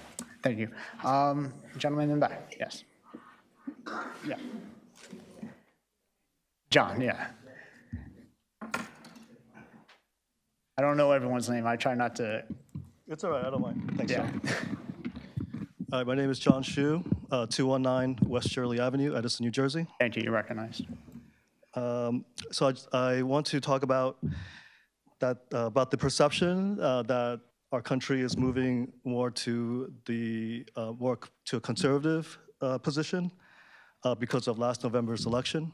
And I do want to warn the public that I do not believe that is happening. One reason from last November, that the Democrats lost was based on a YouGov poll, was because of Palestine. So that was the top reason that people in swing states did not vote for Kamala Harris last November. And I also want to talk about the polling for President Trump and his handling of immigration. Right now, he's underwater, and there's more people disapproving of Trump's handling of immigration as well. And one reason I think that's happening is because of these raids with the Border Patrol and with ICE. And I was there this past Wednesday at the warehouse, and I saw something that I'll never forget. The young girl crying because of her parents being separated from her parents, fear of losing her parents, fear of not knowing what's going to happen with her family, whether the family will be split up or not. And these are not criminals. These are workers in our community. And I understand there's a perception of a fear of immigration, fear of undocumented people. And I think we need to have an open discussion about that because they are productive members of our society. They pay taxes. They just want to have better lives for their family. A lot of people say they should do it the right way, but it is very difficult to do it the right way. And a lot of the employers, they're not being punished for it. So there's a systematic issue with this. We do need a guest worker program. We do need more folks handling the process, the green cards, pushing people through the immigration process. But we know what's happening right now. There's people with green cards, people here legally, they're getting taken as well. So what's happening right now with the federal government, we cannot abide by that. There's other issues I want to talk about. There's this may seem unrelated, but it really is related. Right now, the U.S. is threatening Venezuela with warships, and this past couple years, immigration from Venezuela was the top number of immigration because of the U.S. trying to destabilize Venezuela, and Venezuela has the largest oil reserves in the world. So that's another issue that I need to bring up.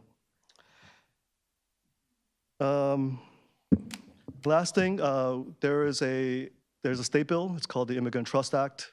We have our senator, our state senator, Pat Dagnan, and our assembly people, Karabinchak and Stanley. They are all co-sponsors of this bill. This bill calls on local government to local law agencies to not cooperate with the federal agencies, because I do believe that's important. I believe the federal agencies are not protecting the rights of people that they are rounding up, and we already have the support locally in our state legislature to oppose, to not coordinate with the federal government, and that's important as well. And I would like our local government here to take on that position as well. Thank you. Your time's elaborated. Just as a general information, because I looked it up, the New Jersey Immigrant Trust Act is S3672. I believe that is the House, and then A49A7, I believe that is the Assembly. Gentleman with the mask on over there? I had to step aside, so I'm going to ask Councilman Patil to run the meeting for a minute. Good evening, council persons. Can everyone hear me? Perfect. Okay. Apologize about the mask. I have a cough, and it's the only mask I had, so please don't mind my appearance. My name is Hector Yupanqui. I shall not disclose my address, but I can say I live in South Edison, was raised in South Edison my entire life, and as some of my colleagues have mentioned earlier this evening, there have been 2 major raids within this town, not to mention this town, but 5 minutes away from where I live. I live in an area that is very much sandwiched between these warehouses, between this industrial area in Edison, that I would say is not only the backbone of this town, but the backbone or part of the background of this entire state. I had the pleasure, or dare I say the displeasure, of seeing the events unfolding as they did last Wednesday, when over 50 people, at the very least, were taken from their workplace by ICE. And of course, our beloved Sameep Joshi knew about it. He knew about the raid the entire time. And of course, he didn't alert us, the residents. He didn't alert the warehouse of the workers. It just happened. And again, it's not the first time this has happened. July 8th, there was that raid at the Alba Wine Warehouse, and that was also not too far from that side as well, not too far from where I live as well. In case if you can't tell by my name, my family's not from here. They also, had to come here. They too were displaced, as my colleague was talking about before, by all the stuff that this country does across the world. And, they're working people just as the same as a lot of the other people in this room. I don't know if I can say that as much about you all, but we all have a job to do, I'm sure you can at least try to sympathize and to connect with that. But my thing here is the following. I know I'm speaking to you, but I know I'm not just speaking to you. I'm speaking to the entire audience here. I'm speaking to the township of Edison. Dare I say, I'm speaking to the entirety of New Jersey. So listen close when I say this. You can say all you want that you condemn the raids, even though it was just one council person, Mr. Patel, thank you. You can say that you condemn the raids, but what are you actually going to do to ensure that this does not happen again?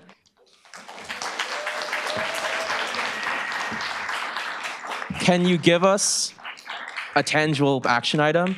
Can you give us some sort of follow-up, some sort of recourse that we can take, not just as residents of Edison, not just as working people, not just as immigrants and as the children of immigrants, but as the entire people of New Jersey? What will you do for us? How do we know that you aren't going to go back, just like your mayor, who's not even here tonight, and just let this happen again and again? This is the second time. This is the second raid. And of course, you keep on topping yourselves. ICE keeps on topping themselves. This was the biggest raid in New Jersey, dare I say probably in the East Coast. You need to look in, have a deep inner examination and really consider, because if not, we're going to be back. And it's not just going to be us. It's going to be the entire town, the entirety of the state, and the entirety of the working and immigrant peoples who you don't seem to have a solution for. So unless, if you can provide that, then I think my job here is done. And I, at the very least, am doing a job. Thank you.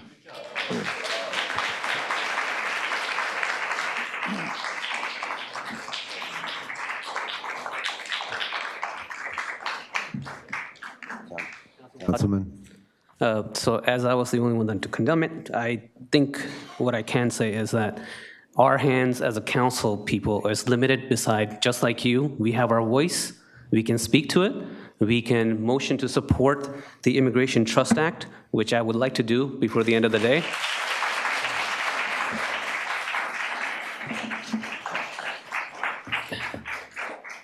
I understand it's very frustrating. I understand that we don't want this in our community. But unfortunately, it is happening, and it will happen. I will not say it will never happen again, because this is powers beyond our local township. This is coming from a federal level. What we can do is stand united, like you are doing today, so I applaud you. What we can do is work together to stop this. If there are apps that we can download and we can pass the message, there is things we can individually do, but unfortunately, in terms of saying, hey, we will take an action that will stop this from happening in the future, I'm sorry, we don't have the power. We do not. But I would like to motion for the council to support the Immigration Trust Act, and if I can, someone please second that. I'll second that.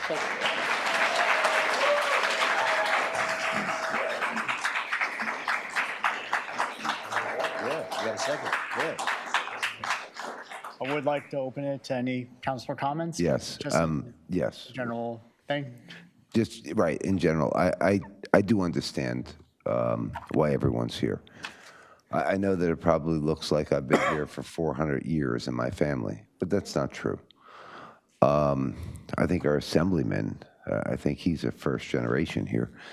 But we've gotten to a point in this country where the left does not want to listen and be reasonable, and the right doesn't want to listen or be reasonable. So what happens is when the left is in charge, they tell the right, pound salt. And the repercussions, unfortunately, is exactly what we're seeing here. Because America was founded on hardworking people. That's what every one of us here are. My great-grandparents, well, actually, my great-grandparents weren't here, but my grandparents and my parents, they came here, and they came here for a dream. So there is a legal process to come here. My daughter-in-law came here legally, became a citizen, right? That's what the dream is. I have friends that have become citizens that have been here. And it's a great thing when you see that, because those people seem to love this country more than the people that were born here, okay? They really do.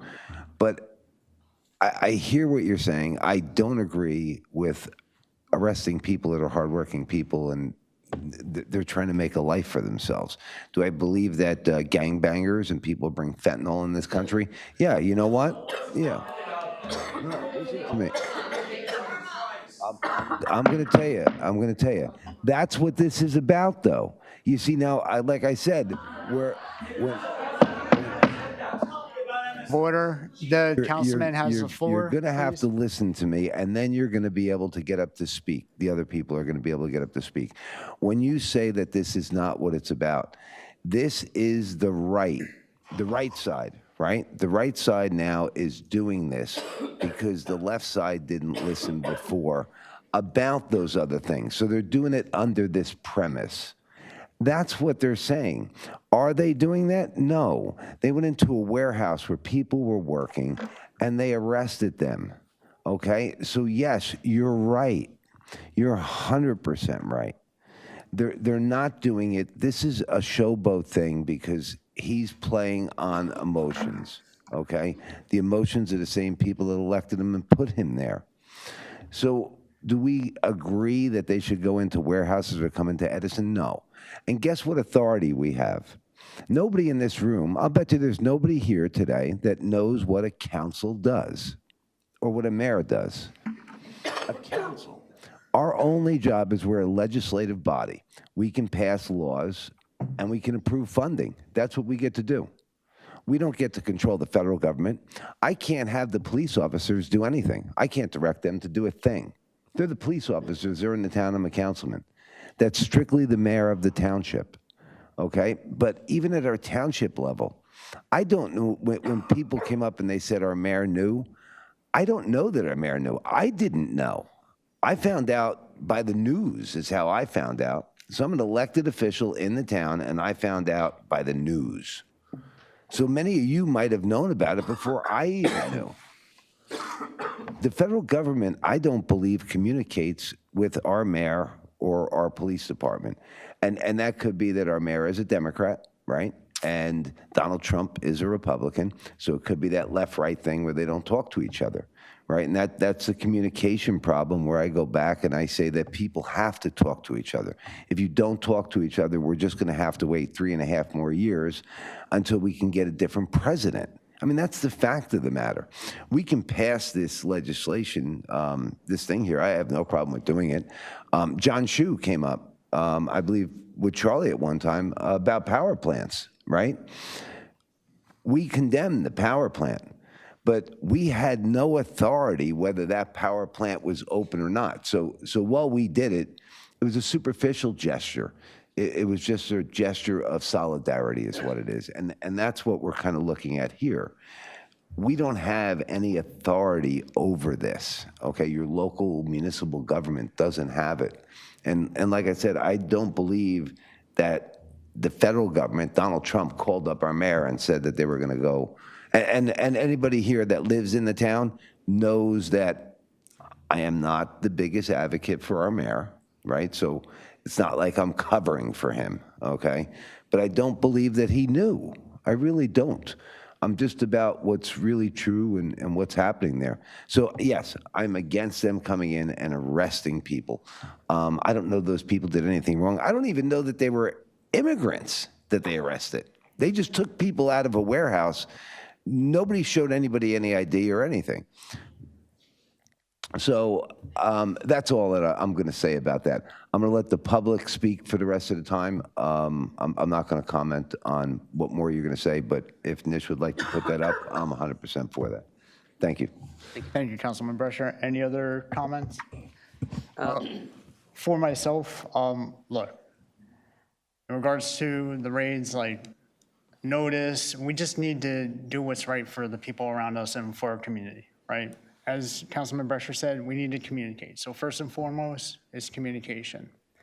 If you've done nothing wrong, like, you should not be subject to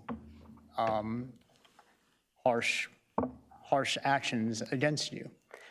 In regards to the item that's before us for consideration, anyone that's been here most of the time knows that I do not vote on stuff that I do not know. I have not read the legislation. I could 100% agree with it, so I will be abstaining from it on the principle of I have not read it, I have not seen it, I have not made that ultimate conclusion through that evaluation process. So out of respect for everyone that's here, I just wanted to give you my reasons why I will be abstaining. Thank you. Are there any other questions, comments, or concerns? Council President? Yes, Councilman Patil. I think this is the third time, I see the audience here. This is all about ICE, the immigration. Last year, we had a similar situation, not exactly similar, but the buses were coming through Edison, going to New York. I think I was the first one who stood against what happened in Edison. So I'm very pro-immigrant. I understand the sentiments. It's very hardworking people. Immigrants are the backbone of US economy. Whether we like it or not, people need to understand.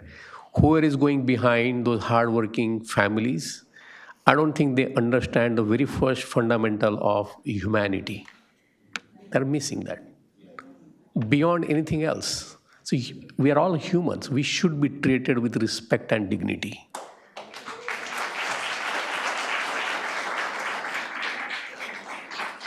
And that didn't happen in Edison 3 times back to back. And now we know that it's very high time, not just for this council, not just for this mayor, the governor, everyone has to stay strong and support these hardworking families and come up, it's a fight. It's not the fight of you, it's a fight of us. It's for us. We'll have to come together, work shoulder to shoulder, and oppose what's happening there. Again, I'm fully supporting Councilman Patel. Thank you for proposing and I'll be in fully support of that. But anywhere, when somebody talks about immigrants, I'm the first generation immigrant. It's very near and dear to my heart. So when the issues of immigration pops up, you will always get my support. Thank you. Any other final comments? Councilman Coyle? Council President, is there a chance you can move this resolution to September 10th so we can have a full vote? There's We already have a motion in place. There's a motion and a second. We have a motion, we have nothing in front of us. We have 4 council members. That's your decision. Legal, what is the process in this case? Because I know we have done it in the past. Yeah, there's a motion on the table, you made a proper motion, there was a proper second. Before a vote, there could be a motion to table this to a date certain, if you wanted to. You would need a second, and then there need to be a vote on that as well. But if that fails, the vote will be taken this evening. Okay. Yeah. We should go with the vote. I would say vote. Sure, we'll go. There's no motion to table, then you can call the question. No motion to table, so this will be a resolution 510, I believe it will be. In broad context, it will be in terms of supporting, and I apologize, I don't have the... S3672? And A497, Immigration Trust Act. The law department can prepare the resolution. I think I clearly understand what the intent of council is here this evening. Yeah. So that's the motion. Motion to We support. already have the motion on the floor. Correct. To support for you to draft the resolution. Correct. To support these two bills. We just need a vote. We need a vote, yeah, that's it. So, Madam Clerk, roll call, please. Councilmember Brusher. Yes. Councilmember Coyle. Yes. Councilmember Patel. Yes. Councilmember Patil. Yes. Council President Pointer. Abstain for the reasons I mentioned before. I have not read the bill, and while I may in theory agree with it, I cannot in good conscience vote on something I did not read. The motion passes. The motion passes, yeah. Passes.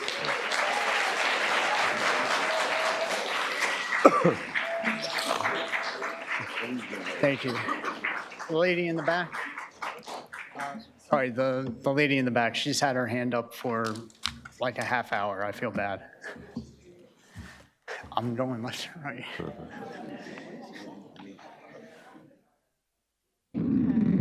So I would like to stay anonymous. I'm sorry, could you, I'm sorry. I'm sorry, could you repeat? I would like to stay anonymous.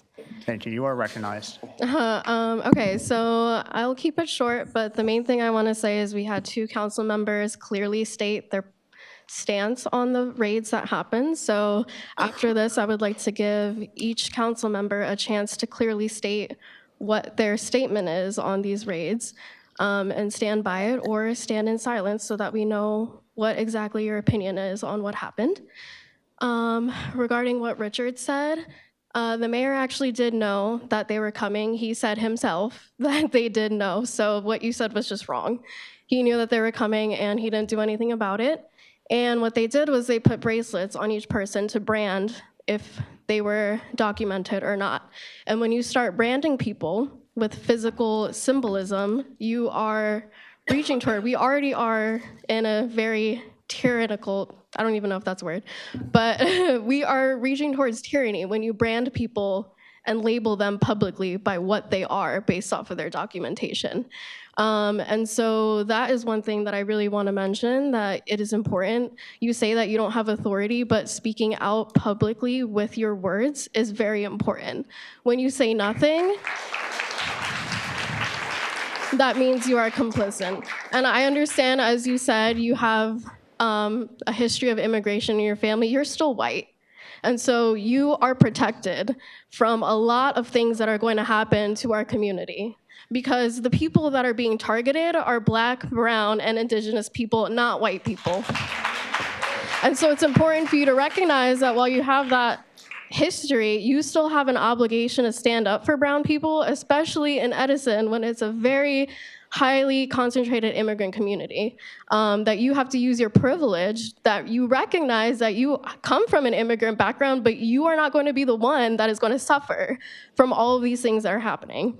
And so one thing that I want to say to Mayor Sumit Joshi, who likes to call himself Sam, is that you are not white, you will not be chosen. And when you allow things like this to happen, when you comply in advance, you're opening us up for a lot more harm. And if they can do it to one person, regardless of what their immigration status is, they can and they will do it to everybody. And because he allowed for this to happen now, it is only going to get worse, because now they know that he is weak. They know that he's going to let it happen, and they're going to keep coming for people, and they're going to keep coming for different people. And it's only going to keep going worse because this happened now. And so it's important for all of you to speak up after this and clearly state what your opinion is. And that man over here just left, so we're gonna wait for him to come back and also say that, because he's been not listening to anybody this entire time. He's been looking down while people are talking. And if you're sitting on this council, you need to look at us, you need to pay attention, and you need to listen and not be disrespectful and sitting on your phone doing whatever, looking down when people are talking, when as people have said, you've already cut time off. So I think it's really important for all of you to realize that you have actionable steps to do. When there is another raid, you better show up. You better say that you are on this council and that you don't support this, even if you think you don't have authority. You have to use your voice, because why else are you here, right? If this is your job, the next time a raid happens, we expect all of you to stand there and say that you don't support what the mayor is allowing. regardless of if you think you have authority or not, because that is what your authority is, to speak up even if you think that nothing will happen from it. So yeah, that's pretty much it. I really would like to see what you all have to say about the raids and clearly state what your stance is on it, because you can't dilly-dally around the topic at hand, which only 2 people on the council have clearly stated what their opinion has when we've been talking about this the whole night. Your time is elapsed.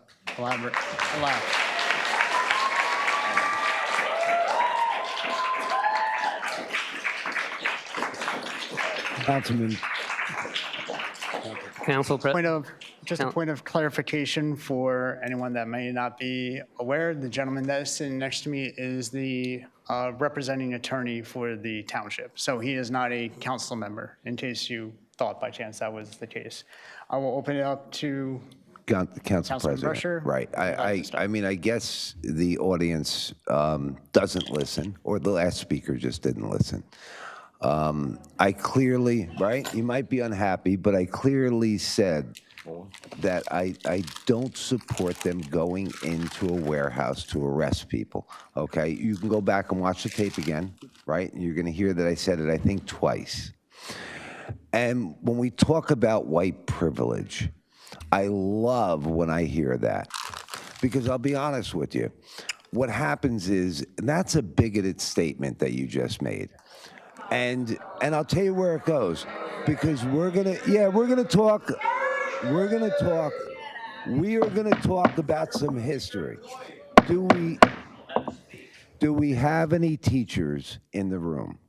Does anybody remember what happened in, I think it was 1880, when I think it was 15 Italians were accused of raping a white woman?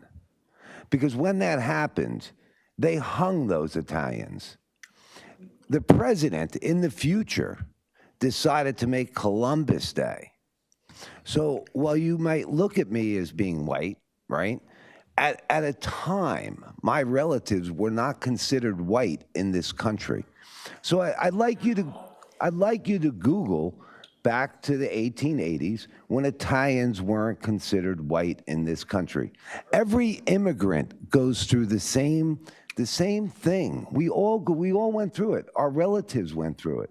You might be going through it now, but my grandfather went through it. But it is part of history, whether you like it or you don't like it. And the white privilege, when we talk about, I believe Mr. Hsu spoke about how come Trump won. Maybe Trump won because we put everything on someone else instead of standing up and trying to make our lives better here, okay? And that's what we should all really do. Like I said, it should be a conversation between people. It shouldn't be about whether it's a black or a white or a beige or yellow. It shouldn't be about race. None of that should be brought into the equation. But when it gets brought into the equation, because it's not. Yes, I understand where you're saying. And you are blessed with the greatest country in the world. You're blessed probably with parents that have sent you to college and been able to pay for everything. Okay, but certain people have to pay this price. And where it goes, no, I can't help it. I'm gonna go on, right? I get, right, because it's a whole white privilege thing. Just like there's white privilege sitting in the audience there that would just like to condemn everybody. But go back, like I said, the Italians weren't considered white in, I think it was 1880. And any of the school teachers there would know that. And that's how we ended up with Columbus Day. 2025, yes.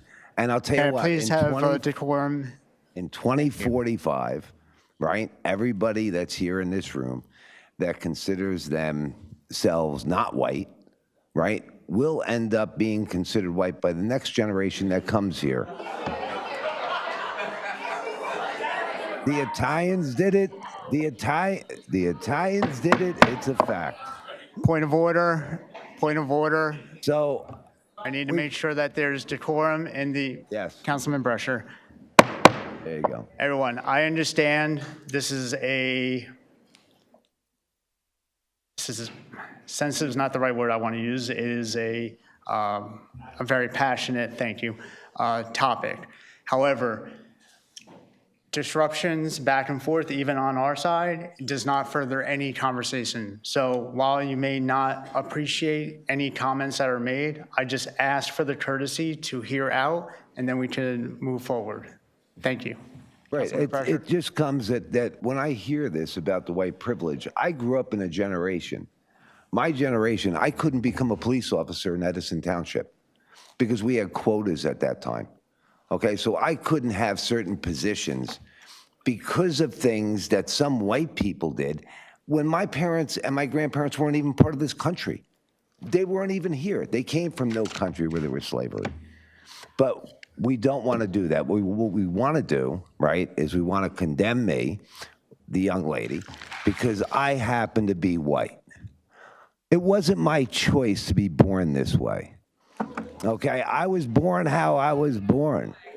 But yet, you want to blame me for these problems. No, I was blamed individually Please have because I silence? was Thank white, you. which is a bigoted statement. Okay? That is the truth. And if the people can't recognize that, well, then that's a problem. I'll yield my time till the next speaker comes. Thank you, Councilman Council Brescher. President, Councilman Patel. I would like to stand up for Councilman Brescher. I think this country is a big experiment, whether or not we can govern ourselves. And if we need solidarity, that means getting every single help we can and not creating a wall to say, hey, you are white, you're not with us. That is not fair. We need every single voice to shout with us and say, hey, this is not right, and we need to stand up against it. And we shouldn't create divides. That is what the point of this administration is, to divide us. And when we are divided, we cannot stand united against what is fair, what is justice. So please, I would ask you, if you make statements, say, join us, rather than stay in your own lane. That's it. Just like to make any comments? I need to make sure to maintain decorum. Again, I understand the passion around everything, but please. Would anyone else like to make any comments?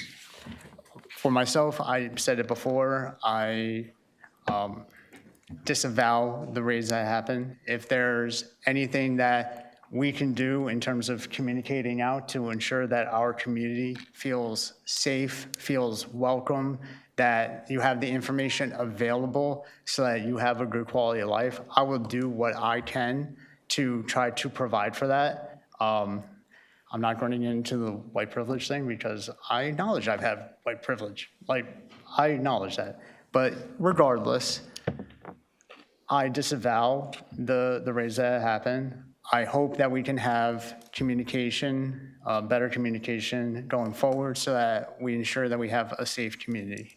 Thank you. Any other? Seeing none? Yeah. Yes. I'm sorry. Yeah.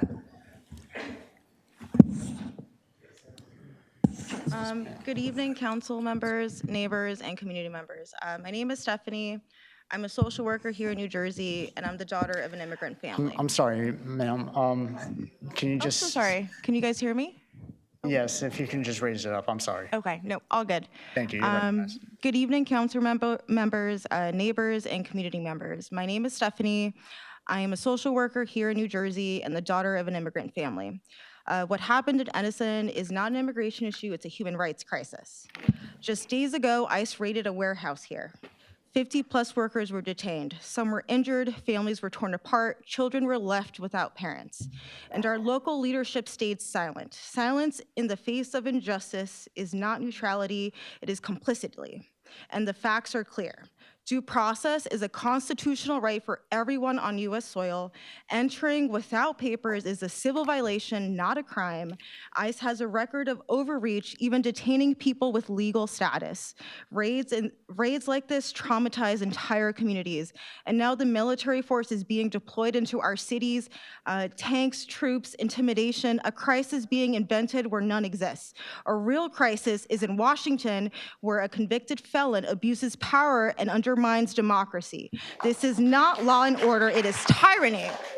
And as a social worker, I see the damage every day. Children terrified their parents won't come home. Families avoiding medical care out of fear. Trauma that spills into schools, hospitals, and neighborhoods. It's not just raids. This administration is cutting Medicaid, the program that millions of low-income families, seniors, and people with disabilities rely on. In my hospital, I see firsthand how these cuts mean cancer patients delaying treatment, families struggling to afford prescriptions, and vulnerable people left without care. This isn't about immigration, it's about public health, human dignity, and the kind of country we want to be. That's why I call on the Edison Township Council to condemn these raids and demand answers from ICE, provide legal and social support for affected families, ensure Edison officials do not collaborate with ICE, and protect all working families who keep this community alive. Let me be clear, the mayor of Edison has a choice. He can listen to the people, or he can side with tyranny. We could uphold the rule of law and defend this community, or remain silent and complicit. Edison must decide which side of history it will stand on. But this is bigger than Edison. America is at a turning point. If the people, and especially our representatives, do not act now, we risk losing our democracy that we claim to defend. History will remember whether we choose courage or complicity. There is a saying I hold close. They tried to bury us, but they didn't know that we were seeds. This community will not be buried by fear. We will rise, we will organize, and we will fight for justice with everything we have. I refuse to accept fascism as our future. I refuse to stay silent, and I will continue to fight until justice wins. I urge you, stand with us, stand with we, the people.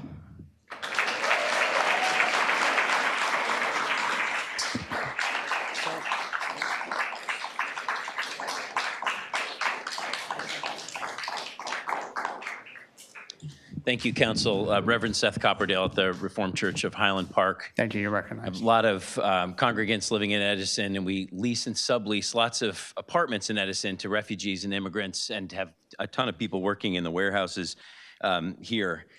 Not the two that got raided, but I was present for the Alba Wine and Spirits raid. I feel like if there had been a mass shooting or a massive fire in Edison or a mass kidnapping, tonight would have started with like a moment of silence and a recognition that everything is wrong, you know? I actually love being here for this meeting tonight, and I love what is the normal operations. I was sitting here actually totally impressed with just the kind of order of a general council meeting where you're going through the bond statements and where you're doing your thing. I wish for a world where that was normal business, but this is not normal times. We have had a mass kidnapping, a mass parent napping. And that's why we're here, and that's why we're hurting. The people in our lives are being pulled from us. And Edison is like center.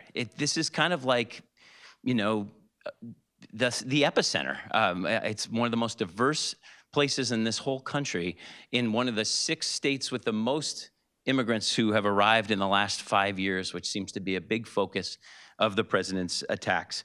So somebody said that solidarity was didn't actually have real power, and you know, I want to just offer some ways that solidarity, it's all about power actually. And I think that this council, I just wanted to offer a couple suggestions to you. One, I would form, if you don't already have one, an ad hoc group on detention and deportation, an ad hoc committee of the council that can be first in line to be your first defense when stuff goes down, because this is going to happen every week for as long as we can imagine. And that committee could do things like assisting local businesses in assessing how many of their workers are at risk. We're learning about bonded warehouses, and in particular, how many warehouses in Edison are at risk of CBP having special rights or sort of special rights to go in and do searches. And that's putting these particular warehouses at risk. Learn about that through an ad hoc committee and inform the companies of this township about what's going on.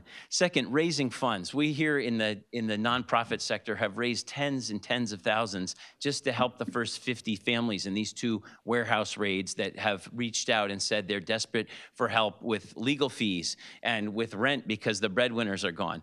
think about if there's a way to inspire the community voluntarily. I'm not asking for more bonds. I see that that's a big issue here already. But the council spirit could get behind that. And making demands of the state just to let them know how much this hurts. So it's both about pushing for the Immigrant Trust Act, but really just starting to, on the daily, let the state know that Edison is suffering. Edison's people are really, really suffering. And then just outrage and compassion. Those are two things, you know, heart and spine, when it comes to one of these things that goes down. When we hear, before we ask, that you're super upset, it means something. When we hear, before we ask, that families have been reached out to and offered some condolences, we got people who've been here 20, 30 years, worked in the same warehouse for 12 years, and now have been ripped away and had their families broken up in a day. These kinds of things, you know, people want to hear from elected officials that this is not okay. Thank you so much. Thank you for your comments.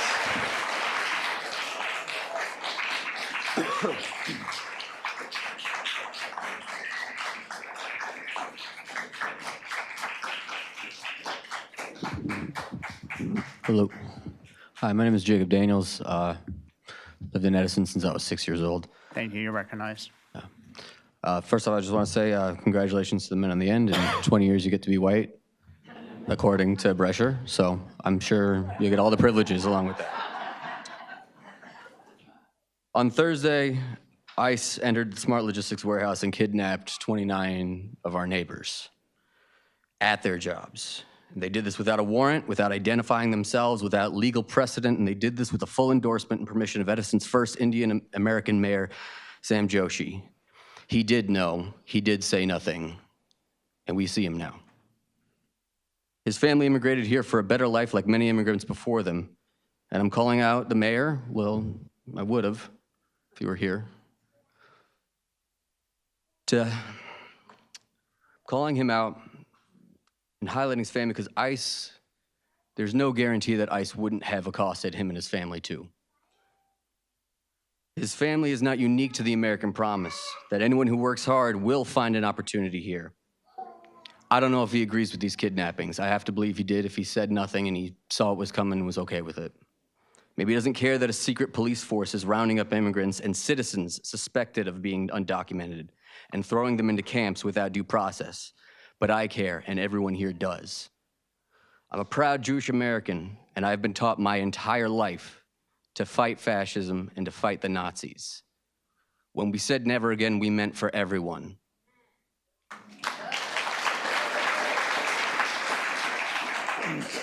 If one of us is in danger of losing our rights, every single one of us is, because they can do that.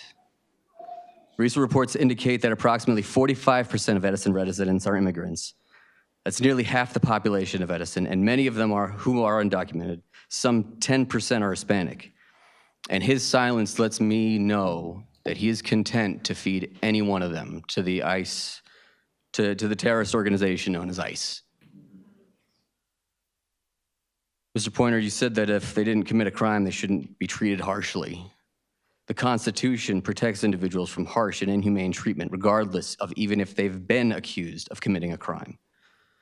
We're asking you all to join us, to get up, do your jobs, start speaking up and protecting all the residents of Edison. Figure out what you can do and do it. Just because you don't have the legal authority to make something happen, you have a louder voice than anyone here, and we need you to use that. We will support you with this. We're here to help with that. Just support your residents, that's all I got. Turn the black over there. Yeah.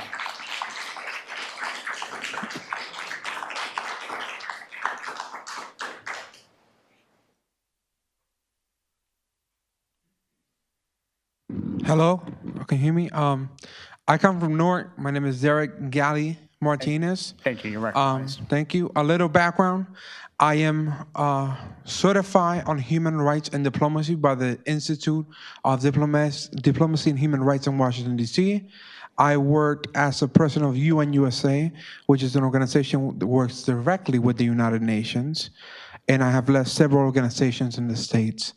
And what I gotta say is that first, with all due respect, Assemblyman, this country was founded on slavery, not hardworking people, on slavery. It was not founded by will, it was founded by power and genocide. We can love the idea of the country and what it's becoming, but we have to be true to the nature of the nation. Also, when we talk about your ability to stand up or form a coalition, this country was founded by a group of people who said enough is enough. We're going to gather with no real mandate against the ruling government and say we're going to declare a continental Congress, a standing army, and we're going to fight back for our rights. So as a council, while you're obviously not going to arm yourselves against the government, you can form a coalition with other councils and push back against the federal government. There's such things as state and federal rights in this country. It's a founding principle. When it comes to the ICE raids, it really comes down to whether your humanity depends on you keeping your position or on going against human rights. Let's not forget that, for example, I am a Puerto Rican American. We were taken over after the Spanish-American War, and for 60 years, just for showing our colonial flag or flag that we are so proud of, we were thrown in jail and experimented on. So no, this country is not all roses and love for everyone. But I do believe in the founding principles of democracy and the big experiments, can we govern ourselves? When you go and see ICE or any form of fascism in this government, you have to ask yourself, have all the men and women that died in our wars protecting our principles deserve this is how we end? This is how the great American experiment ends, with a fascist government. How do you feel when World War II vets come online and say, I have fought fascism overseas and now in my home, and I can no longer fight? You talk about history, you talk about teachers. We don't pay our teachers enough. You all love, whether it's left or right, all love to go ahead and do what's popular, say what line really hits the bus for a vote. But how about standing on principle?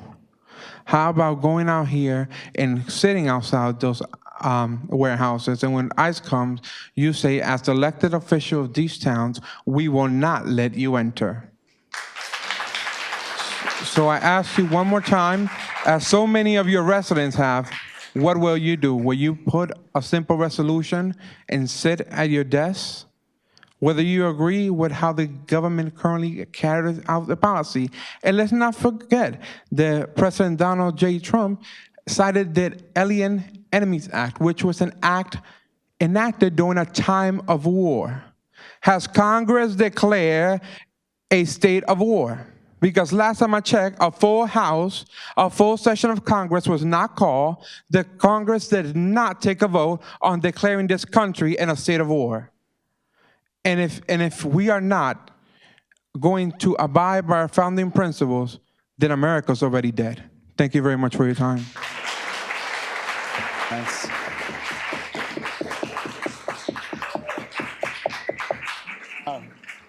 Yellow shirt.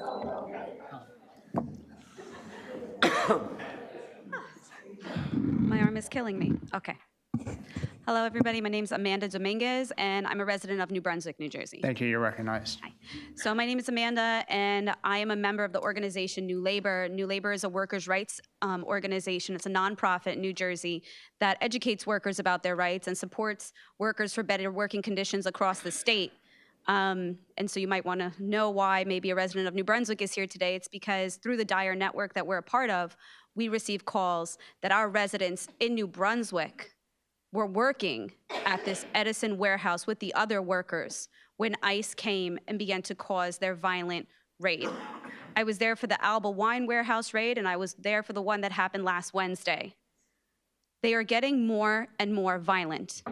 At the Alba Wine warehouse raid, when we showed up, we were not permitted to get close enough to the workers to remind them about their rights. We were not permitted to get close enough to management of the warehouse to let them know, hey, we're here for you. Do you need support right now? Do your workers need support right now? Instead, we were screamed at and told to stand behind the line while they sent in dogs after workers. Their tactics are to scare, terrorize, send attack dogs in, arrest people, and ask questions later. This is something we should all be able to stand behind and condemn. Everybody in there was zip-tied or had handcuffs put on them until they could prove or attempt to prove some form of status in this country. And I don't know about you, but I don't always carry everything with me all the time, especially if I have a job to do that might be a little bit dirty or difficult. Maybe I don't want my most important papers attached to me during those moments. And instead, they're being treated like criminals instead of like humans. At the last one in Edison that happened last Wednesday, it was even more violent. I don't know if everyone knows, but 2 to 3 ambulances were called to that warehouse during that time. It was a 5-hour ordeal, and I was out there in the rain with Reynalda and with other people, with Carlos and Ellen, for this whole time trying to support these workers. 5 hours. And what did they do? They had drones in there. They were physically harming people. We had a guy come out, he had blood dripping down his leg. Another person was bleeding from their side, and someone had an accidental fall. It's really interesting that the day that ICE shows up, there's all these accidents. There's violence happening in the Edison community, and it's not even affecting just residents of Edison, but there's people who came down here from Jersey City to come work here and support your economy, people who came over from your neighboring town of New Brunswick. And I'm here to speak for some of those residents of New Brunswick who couldn't be here tonight. One such person had their nephew taken from them. He is a father. He was a part of ROTC. He has 2 children and a wife. He was taken on Wednesday. He was detained. He was moved to Texas by Friday and deported to Mexico by Saturday. That's it. There was no due process. There was no seeing a judge. There was no fighting his case, no seeing his family. The Mexican consulate from New Brunswick tried to go visit him, and they weren't allowed. They tried to bring some paperwork for him. They tried to bring some money. They're charging $20 a phone call for a 5-minute phone call in these detention centers. They're for-profit centers. Families can't afford this, and by the time they figure out their rights and get things together, guess what? Their loved ones deported. So I was gonna ask the mayor today if he could tell me where all our loved ones are from New Brunswick and from Jersey City and the surrounding areas, and for the residents of Edison. And so I know some of you said this was a little performative today, and you might say that me standing here is performative too. But we got you guys to talk about the Immigrant Trust Act and begin to support it. And maybe then you guys can organize the way we organized in this room. You guys organize and get more officials to support it. And then it gets bigger and bigger until we get it passed. We need it passed. There are 7 more bonded warehouses in Edison and 80 in New Jersey. This will happen again if we don't do something soon. Thank you.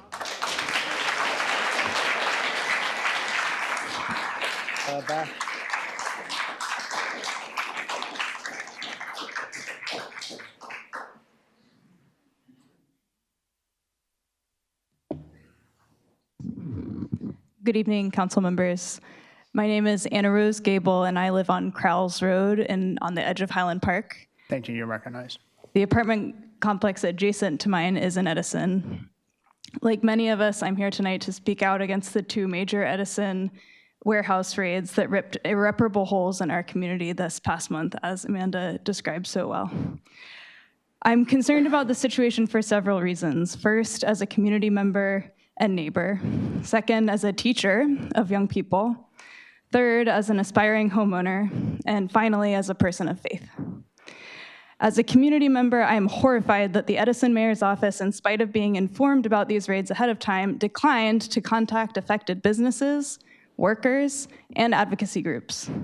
As a result of this negligence, as Amanda said, at least 2 workers, maybe more, were physically injured, and countless law-abiding workers and their families were traumatized as federal agents broke into their workplaces, hunted them down with dogs and drones, marked some coworkers as worthy while segregating and abducting others, and ultimately ripped over 50 families apart.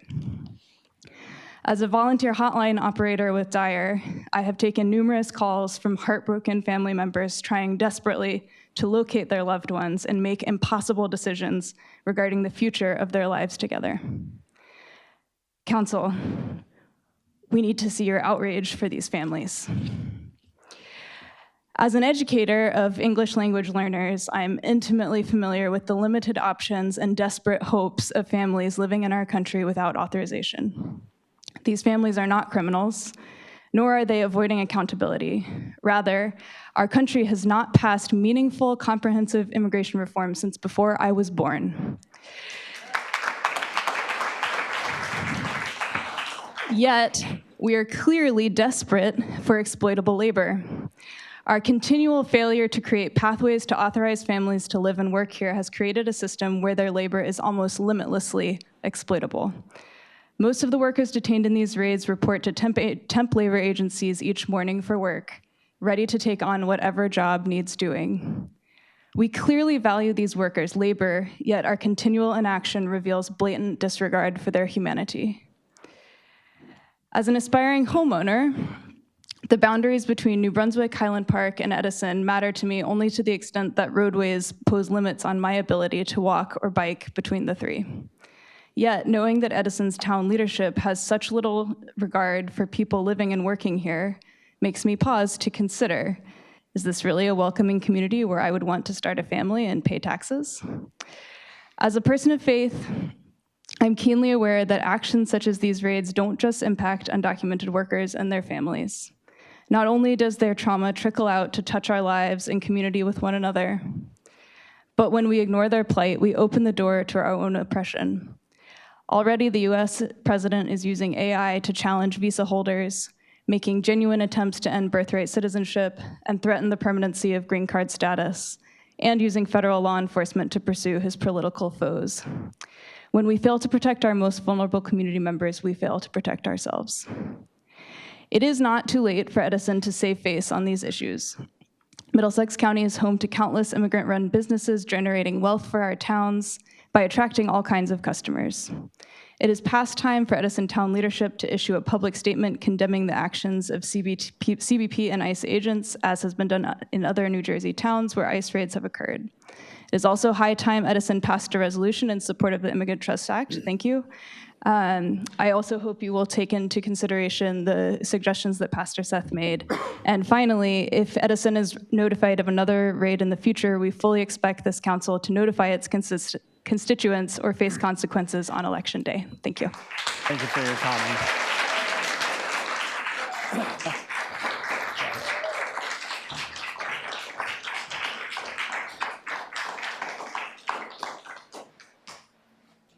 Hi, my name is Jennifer. I wanted to ask if I can translate for my dad because he's a previous worker of the company that was raided.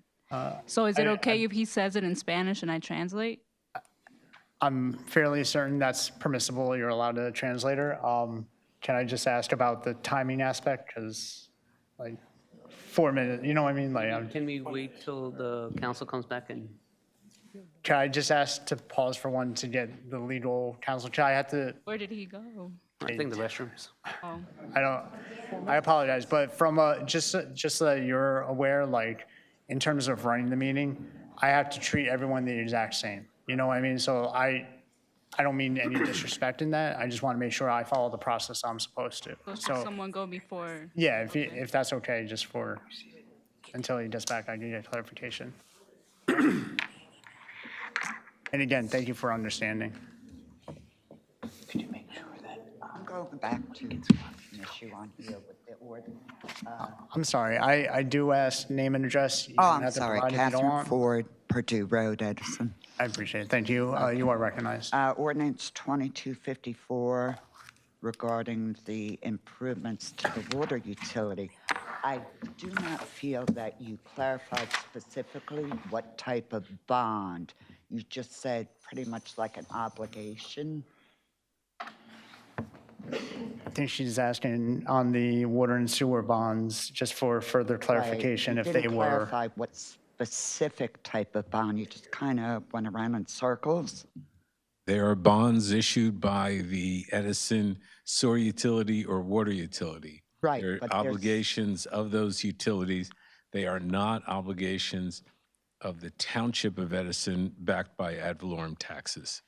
Is there a difference in the type, like classification of bond? I understand it's a different entity, and I think that's what she's trying to get to. They're similar to revenue bonds as They're opposed to being similar, but backed are by they? property taxes.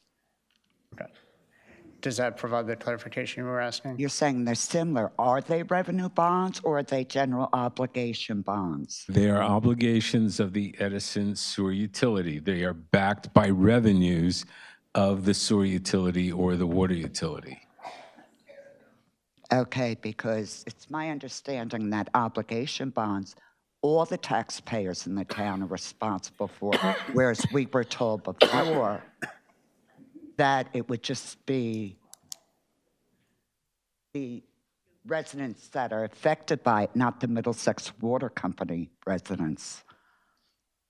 If I'm understanding correctly, and I apologize, I'm taking up time, I think that generally the water rates would be adjusted to be able to pay off, and that's how it Correct. becomes almost like a operating bond or a revenue bond versus, even though it's classified as a general expense, like the water rates would be adjusted accordingly to make sure that that bond can be paid off. So it's the same but different. And Correct. hopefully They are not obligations of the taxpayers of Edison. I don't know how to state it any clearer than that. But they are obligations of either the water utility or sewer utility and paid for by revenues from those respective utilities. Okay, but sewer utilities paid through taxes, so is that not going to affect Middlesex the Water? sewer utility is paid through the, like our sewer bill, right? We have our water and the sewer bill, so the sewer. Therefore, because you have to improve the other side of town's water that don't have Middlesex water, our sewer taxes, basically, this sounds like, are going to go up also. Well, because on the sewer items, yes, there would be a correlation in regards to potential rates, which I know that we've adjusted, and I think that's in part in preparation for any incurred debt. In terms of the water items, that would be through the users of the Edison water utility. Okay, so there's going to be a differentiation They are, between that. each one is a different entity. So the sewer utility does the entire township. The Edison water utility is primarily on the south side, about 12,000 residents that it serves. Okay. And just quickly, I want to get in still, because I saw later in about Comcast. Still, I live in North Edison over a year ago. They dug up my lawn. I've called several times. It's still a mess. I've been trying to reseed it, but they have all these rocks and stuff that came up. That why are we allowing this with Comcast? That this problems have still not been fixed. And I've seen my neighbor's yards the same. That's it. Thank you. And that issue in regards to the repair has been brought up several times before. I believe the administration is working with them to situate that. Yes, I would request that any and all residents that have been affected to email the administration. We are working with each different situation directly with Comcast. In addition to the Q alert, which I know that address is a little long, you can also email help@edisonnj.gov. So if anyone that's wondering if you need just a general assistance, help@edisonnj.gov would be the email that you can reach out to. Thank you. Before moving, because I had promised the other speaker, she was asking about translating for her father. I just want to be respectful of the time. If there's anything I need to be considerate of. I know the time limit still applies, but she's welcome to translate, sure. Okay. Yeah. All right, so ma'am. And just to reiterate, and I understand it will take time in the translation aspect. 4 minutes is the time limit. That's perfectly fine, right? Yeah, it's fine. Buenas noches, mi nombre es Wilfrido. You're recognized, sir. Vivimos en Somerset. So his name is Wilfredo. He lives in Somerset. You're recognized. Thank you, sir. Ok. Yo estuve trabajando en una compañía en Edison, compañía de Amazon. Entonces, ahí en esa compañía pasó algo que, bueno, que todos sabemos que llegó ICE a la compañía. So he used to work for this company, Smart Supply Chain, in Edison, and we all know what happened with the ICE raids.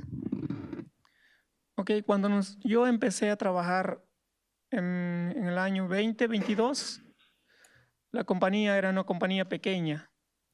Entonces, ellos rentaron otra compañía más grande y llegaron a tener 80 personas. So when I used to work there in 2022, this company was smaller. So then they rented another warehouse in Edison, making it for a capacity for 80 workers or more. Ok, y entonces ellos tenía un security trabajando para revisar los conductores que entran a recoger mercancía. So they always had security to check on who were the truckers who were coming into the company to pick up the merchandise.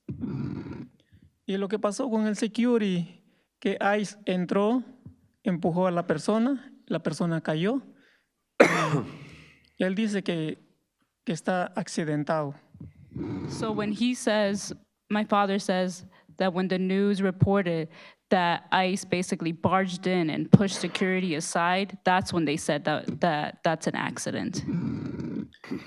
Entonces, ellos lo que hicieron su trabajo, entraron a la fuerza para arrestar a las personas que estaban adentro. Muchas personas se escondieron y pusieron drones adentro para revisar en dónde están las personas escondidas. So with that being said, ICE did its job in barging into the warehouse and also sending drones to see if there were workers who climbed up on those high boxes.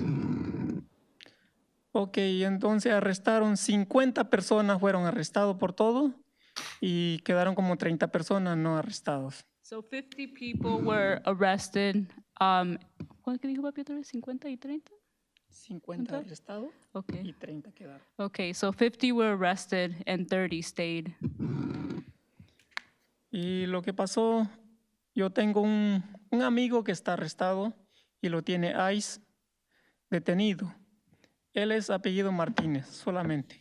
So he has a really good relationship with the workers there, and one of his best friends, last name Martinez, he's detained and he's at the Newark Detention Center. Él tiene su familia que mantener y bueno, pues ahora la familia quedaron solos y yo pienso que no van a poder pagar lo que es la renta, lo que se paga mensualmente. So the family right now is in need. They can't pay their rent, so the family is going to need help. Pues eso era lo único que yo tenía que decirle a ustedes, lo que está pasando en la área de Edison. Y también aparte de eso, yo me daba cuenta cuando andaban los helicópteros aquí en esta área, revisando a las compañías en donde tenían que entrar. So my father is saying that because he works also in warehousing in another company, he noticed that Edison had helicopter presence more than usual. And he feels or knows that those helicopters were looking at each warehouse to see which one had the most presence of immigrants. Eso es todo, gracias. That's it.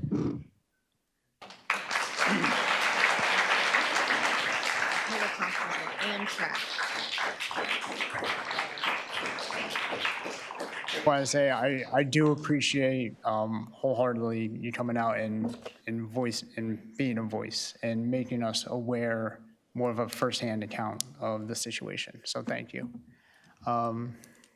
Yes, ma'am. On the right. Either.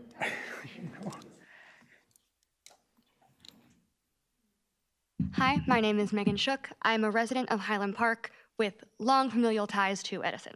You're recognized. Thank you. So what we witnessed tonight in the conversation between the council and the people is exactly what's gotten us here. It is people in positions of privilege and power denying their privilege and power, getting distracted by protecting themselves and their own public image, and in doing so, handing those more vulnerable than them over to people who want to hurt them. It is disheartening and frankly quite embarrassing to hear you sit there and say that you have no power in a room full of vulnerable people who believe in the power of their voices. Your voices are powerful because you are sitting elected officials. The fact that you will sit there and say that you as elected officials have no power is a slap in the face to everyone here who risks their own safety and security in order to ask you to do your jobs and stand up for them. You are the council of this town. While Mr. Brescher thinks that we don't know what that means, I know that it means that you are a critical part of this town's checks and balances system. In normal times, that means passing legislation, overseeing personnel, passing the budget, and so on. As Seth said earlier, these are not normal times, and so I'd like to remind you that your responsibilities of checks and balances have grown. Your mayor has made his opinions on Edison not being a place that welcomes vulnerable immigrants very clear when he threatened to bus out legal asylum seekers. And you all had largely neutral to politically safe responses to that at the time. I'm assuming this is because you recognize the power of your voices and you know that there is a risk in speaking out. Tell the vulnerable people that elected you and the workers who support your town's economy that they are worth the risk. I believe you know better. So I hope you will stop lying to yourselves and do better in holding this town's government accountable and keeping its people safe. Thank you.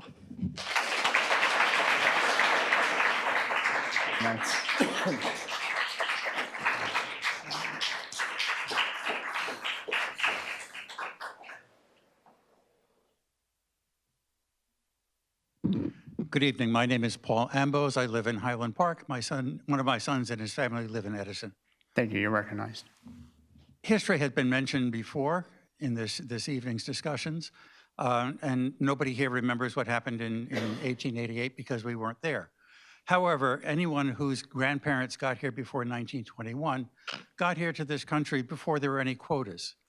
In 1921, quotas were established for the first time, limiting immigration from different countries, depending upon what the quota was assigned to that.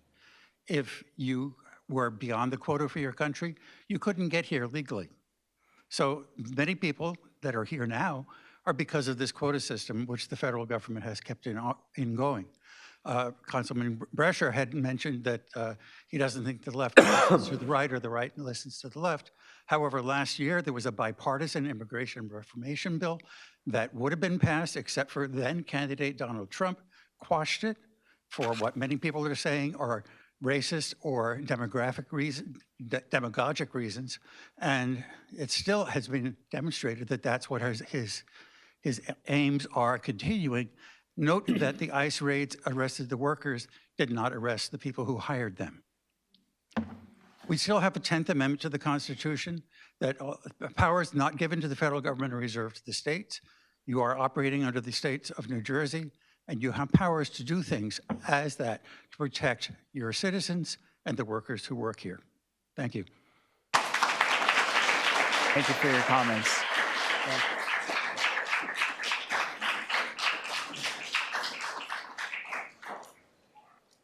Good evening. I'm Dr. Elizabeth Polito, the granddaughter of immigrants who chose Edison for a good place to live. Thank you. You're recognized. Thank you. My colleague spoke so well and my pastor spoke so well that I'm going to take a different tack and offer some talking points for your colleagues on the right. Immigrants strengthen the economy, create jobs, reduce inflation, and contribute innovation. They add $525 billion annually to taxes, to the tax coffers, and 17% of the GDP is from immigrants. Each immigrant adds $21,000 more in taxes, pays $21,000 more in taxes than it costs to support them. And I speak from experience, having worked for Interfaith Rise with immigrants and refugees as an educator. Immigrants perform tasks that others don't want to: house cleaning, lawn maintenance, food delivery, Lyft and Uber driving, and those who facilitate the movement of goods and services through companies such as Amazon. We need immigrants, especially with the damage that the president's tariffs are doing to the economy. The mayor of Edison welcomed the economic benefits of Amazon, but did not take responsibility for the raids on the very same facility, did not condemn them. And then instead of helping hardworking immigrants become members of the community, the mayor has allowed them to be arrested and detained against the law by unidentified law enforcement, perhaps law enforcement, because they're having a hard time recruiting candidates for ICE, so they're lowering the bar, lowering the education requirements, stretching the age limits. Unidentified law enforcement in unmarked vehicles without a warrant. I suppose you all know that this is illegal. The lucky ones who were released were given yellow bracelets, which calls to mind Germany in the 1930s. Authoritarian regimes only succeed if the people and their elected officials remain silent. As a person of faith, I cannot remain silent. So we are waiting for our leaders to lead on these issues. In the meantime, we're speaking out. And those who do speak out, those leaders who do speak out, like Gavin Newsom, are skyrocketing in the polls. Thank you. Thanks. Is anyone else? Gentleman in the back.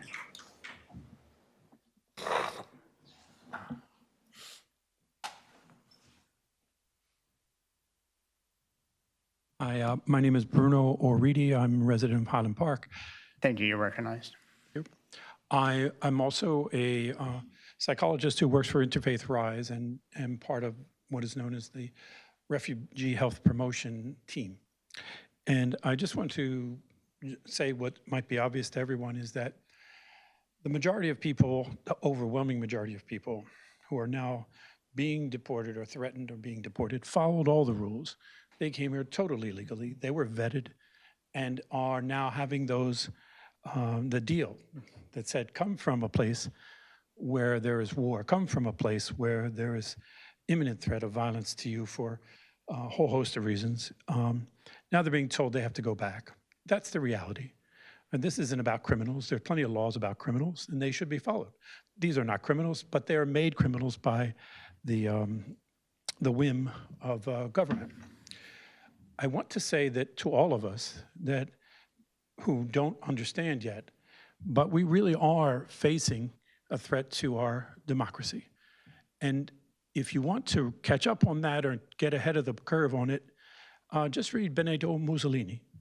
He describes it perfectly. He was proud of his strategy. He doesn't hide it. He gives you details about the relationship between the corporate state and the elected officials. And so if you have any doubts, you can learn about it. It's real simple. So I just also wanted to say that the longer this meeting goes on, we're achieving a certain end, which is we're learning from each other, right? And that's the only way to go.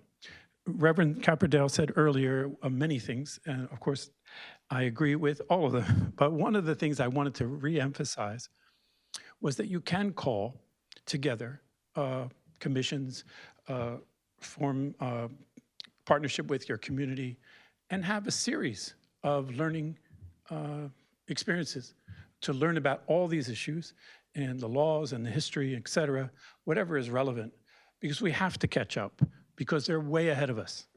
And before you know it, this is not going to be able to be undone. People have lost their lives. I can just give you very quickly in my position, and I hear from people who are in, families of people who are in detention. And as one example, one gentleman had spinal cord surgery and his staples were not removed. And while in ICE, he did not have those staples removed. So then he had an infection in his spinal cord. And in addition, he had a tumor, and that an aneurysm in his brain. And that was not treated. So then we were left to scramble. Where is he? Well, he was down south. He was in Louisiana. We didn't know that at first. Who's representing him? I have a cousin in Texas who says, he's a physician's assistant. He says, well, if you're in that part of the country, here's a certain hospital that treats people in prison. So we actually had to find a representative a lawyer who could represent him and give him just sort of step by step. But this is not uncommon whatsoever. We're in a lawless zone here within ICE. And I would ask each of you if you are familiar with any of the policies and procedures of ICE as written. Have you read the policies and procedures of ICE? Because they break those procedures.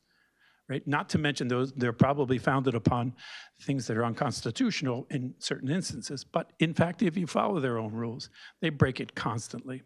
The other thing I wanted to say very quickly is that there are rules and guidelines for employers, and you can set up spaces where ICE would have to show a warrant before they take you. This can happen, and it's very illegal. So I hope things like that can be explored. Thank you for your comments. Thank you.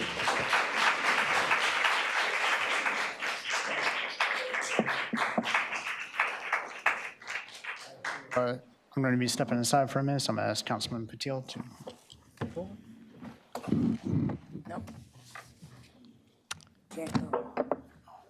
Good evening, Council. I'm Charlie Cradaville. I'm from New Brunswick. I'm the editor of New Brunswick Today. Am I recognized? Yes, sir. Okay. I want to start by bringing everyone's attention to an article I wrote. Gives you some idea of Edison under Mayor Sam Joshi. It's called NBT Lawsuit Reveals Videos of Edison Cops Detaining Busload of Immigrants. And, you know, I had to sue to get the footage because Edison was not being transparent about what happened. And when I did, I was shocked to see, the Edison police force immigrants to leave town and making sick jokes about it. The mayor's not here. His chief of staff's not here. The police chief's not here. The council president's not here. And the person who was filling in for the council president just left too. And that's a shame because it's very obvious that in this moment, we need leadership. People are here looking for leadership. And the truth is, you did a good thing by supporting the Immigrant Trust Act, but it's not nearly enough. The leadership, the real leadership, is here on this side. It's people like Pastor Seth and Dyer, people like my friend John Shue, like the wonderful team at New Labor. And so I hope that, please, you don't end the discussion here, but take some time to follow up with some of the speakers you heard from tonight who have more information about this issue than you. It's a moment where we need leaders who know what they're doing, and we need leaders who are ready to have some courage and put themselves on the line, and that's what I see on this side. And if you want to stay on that side, you need to show leadership yourself. It's time we do a lot more than just pass the Immigrant Trust Act. We need to abolish ICE. We need to build a movement capable of ending all private prisons in this country.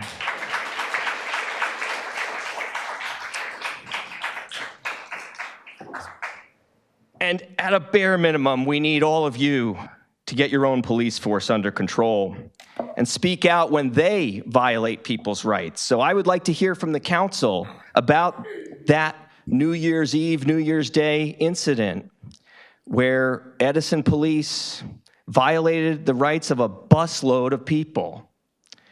Do you condemn that?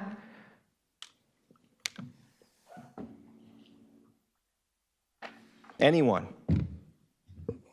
Anyone? I did, if you remember that. And I appreciate you doing that. Anybody else have thoughts? Did anybody else look into it? Anybody else share my concerns about the way Edison police handled that incident? There were council people that said it was wrong, Charlie. I know. I was one of them, and I know AJ was. But you know what it is? I mean, at the end of the day, we do voice our opinion. The mayor is ultimately the person. He's ultimately the person. We don't have any recourse with him. The people do. I get that. There's two other council people who haven't spoken on this. If I recall, I didn't hear anything on this from you. Mr. Pointer, Mr. Patel. Well, respectfully, I just walked in after using the restroom, so the pretext, like... If you'll allow me to just say, I wrote an article, NBT lawsuit reveals videos of Edison cops Sir, your detaining a time busload is of immigrants. Did you read the article? Did you have any reaction to Sir, it? your time has elapsed. I will try to do my research to your article. Well, I hope that you'll go back and watch the comments you missed while you were in the Your time restroom, has that's all. elapsed. Thank you.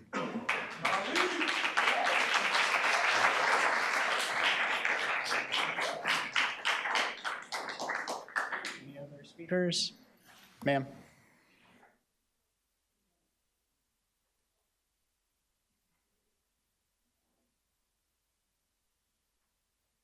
Try to make it quick. So my name is Jennifer. I live on Hana Road here in Edison. Thank you. You're recognized. Thank you. So I just want to give you perspective. Edison, New Jersey is very special to me because I went to Middlesex College when it was Middlesex Community College or County College. So I was able to find success there. I never thought I would be in activism or anything about labor rights. So I did work for New Labor for more than 5 years, helping their domestic worker bill of rights. But also, I saw my coworkers push for the NJ temp worker bill of rights. And as of right now, my dad is a temp worker, even though he's a permanent resident. So I want to give you more perspective on this. Basically, there are companies such as the company that was raided. They are basically transferring all the workers that are brown to temp agencies, basically saying this is protocol in case ICE comes. So with that being said, I went to my dad's job and I spoke to management. I was like, hey, why is my dad earning $3 less than what he's supposed to? Because his job pays $21 an hour if you work with the company, but with temp agency, it's $18. So that's a huge difference. And they were just saying, oh, this is just ICE protocol. So if ICE comes here, they have to show the warrant to the temp agency that's in Route 130 instead of the warehouse. That's such a boss tactic. That's somebody saying, put the blame on someone else, get away from me, because they don't like me there. But my dad and I were trying to see if he can get another job because he's vulnerable. They're targeting these warehouses. My dad is the backbone of the economy along with all those workers because they're the ones that are helping Amazon, who is right there across the street, meet their quotas. They can't even meet their quotas right now. Why? Because there's so many people ordering packages and they don't have breaks there. Why? Because I do have a cousin that works there and there's so many people that are being injured daily, but Amazon doesn't recognize it. But with that being said, I really like that everyone here is pressuring you guys to show up. The reason being is because we saw that in Trenton when there was ICE trying to go into a family's home, trying to snatch people away. So other groups like Resistencia, they basically responded, and our representative, Bonnie Watson-Cole, was there. Even though she has power, you guys have power too. So I expect that when there's another ICE raid, I know you guys say we don't know when it happens, but if it does happen, go show up. Because yes, you do have privilege. You have that badge right here, something that I don't have. And as a first-generation Mexican-American, they will take me away. They will not care. Would they ask if I'm a US citizen? No, they don't care. But they will respect you guys because you have that composure. You have years. And I also want to say with the work that I'm doing on my day job, Newark passed Vote 16 as an ordinance, basically telling children or teenagers that they can vote. There should be an ordinance here in Edison too for Vote 16 so they can be awake and see what our elected officials are doing because we need the support of the youth. And also, I think when it comes to municipal elections, I think that's the lowest participation. So I think a Vote 16 ordinance would be really good so you guys can keep your seats, or who knows, you guys will not keep your seats. But that's very important because the youth need to be politically involved. I hear people say I don't vote because I only vote in presidential elections. Show them here. Here is the root. Thank you. For your comments. Any other speakers? Sorry, the lady in the back.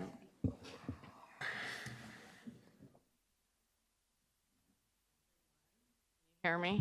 Short, so I'll adjust this. Thank you. My name is Reed Duncan. I'm a resident of your friendly neighbor, Highland Park. Thank you. You're recognized. I'm going to do you a public service announcement. What the Immigration Trust Act does. It ensures that local resources are used to support local priorities rather than fund federal immigration enforcement. It protects personal information by limiting the circumstances under which public agencies can collect information related to immigration status. It requires public schools, healthcare facilities, libraries, and shelters to adopt model policies to help people feel safer seeking the public service to which they're eligible. It prohibits state and local law enforcement from cooperating with federal immigration authorities when doing so is voluntary under federal law.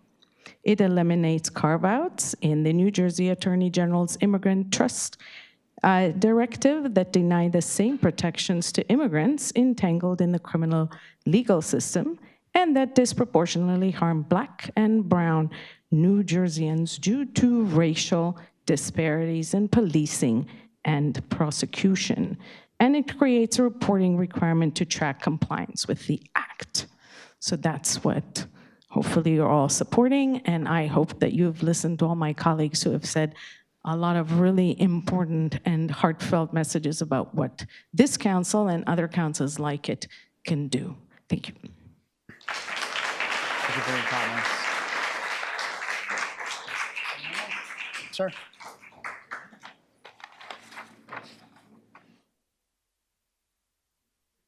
This isn't going to take me too long to go through. I like going last because Can I just ask name and address before? Sure. My name is Greg, and I live in hell.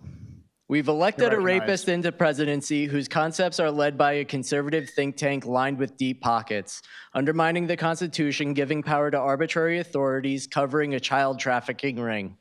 It's been said, hard times create strong men. Strong men create good times.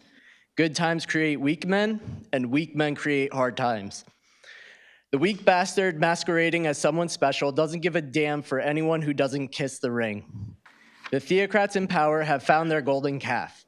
They've realized by putting him on the pedestal he desires, they can get every racist, bigoted policy signed as an executive order, no matter how far from reality their ideas are. We need strong leaders, not weak pushovers. Leaders who are willing to pass local legislation in defiance of the right-wing terroristic actions being committed by our federal government. Thank you.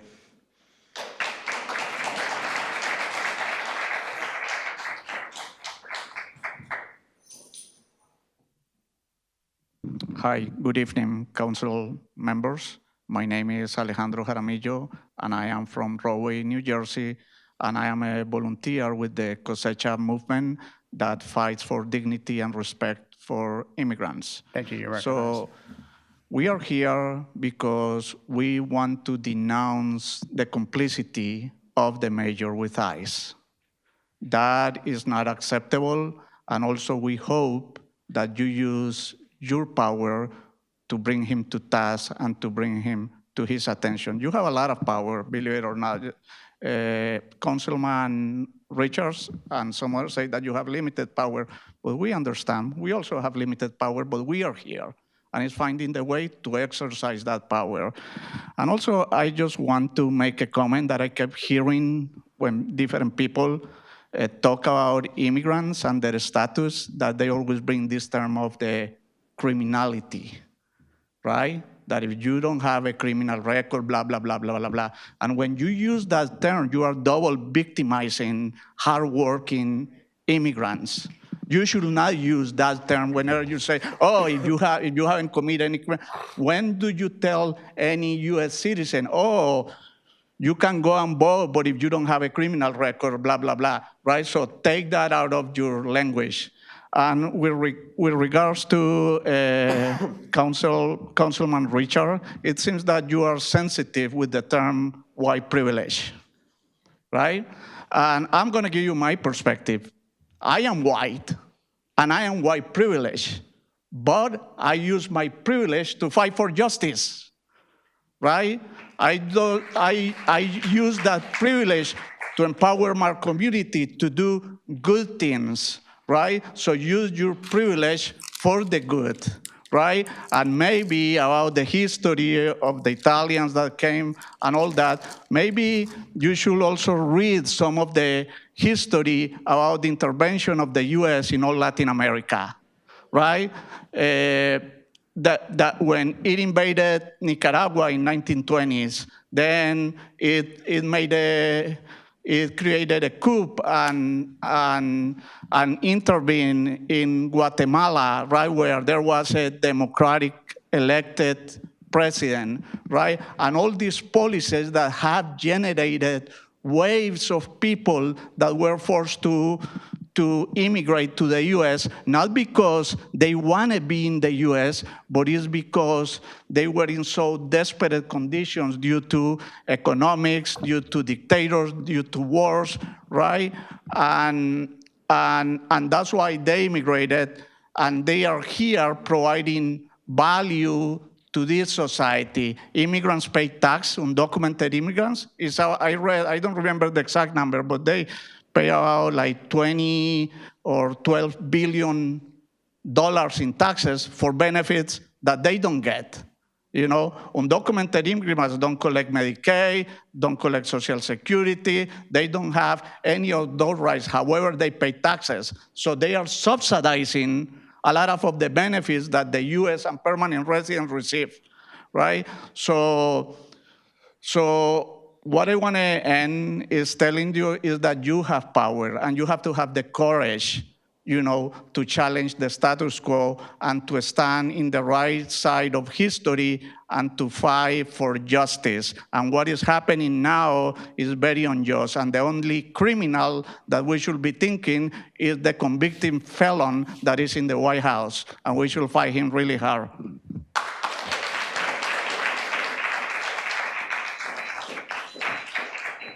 Ma'am.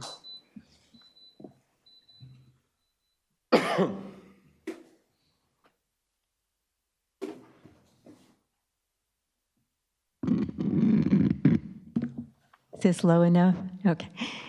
I'm Catherine Hunt. I'm from Monroe Township. Thank you. You're recognized. Thank you. And I do know what a city council does. I attend my city council meetings, and I attend others as well. And I've served on committees, so in my town, and contributed what I can on my level as a committee member. So many of us really do know what city councils do. I wanted to point out that passing a resolution is not performative. Of what it does, it helps our legislators know that our group, our population in our town, are in favor of a certain piece of legislation. And in this case, it's the Immigrant Trust Act. So that's why we're asking that you will pass a resolution, and that when you pass your resolution and post it, that you'll make sure that those letters go out to our representatives, which would be your senator and your two assembly people, that it also goes out to the committees in the legislature, in the state legislature, and to the governor. It informs them of the public support for this bill. It's very essential in our legislative process, and it's one way that people can have a voice and that the council can have more of a voice. So it is very important.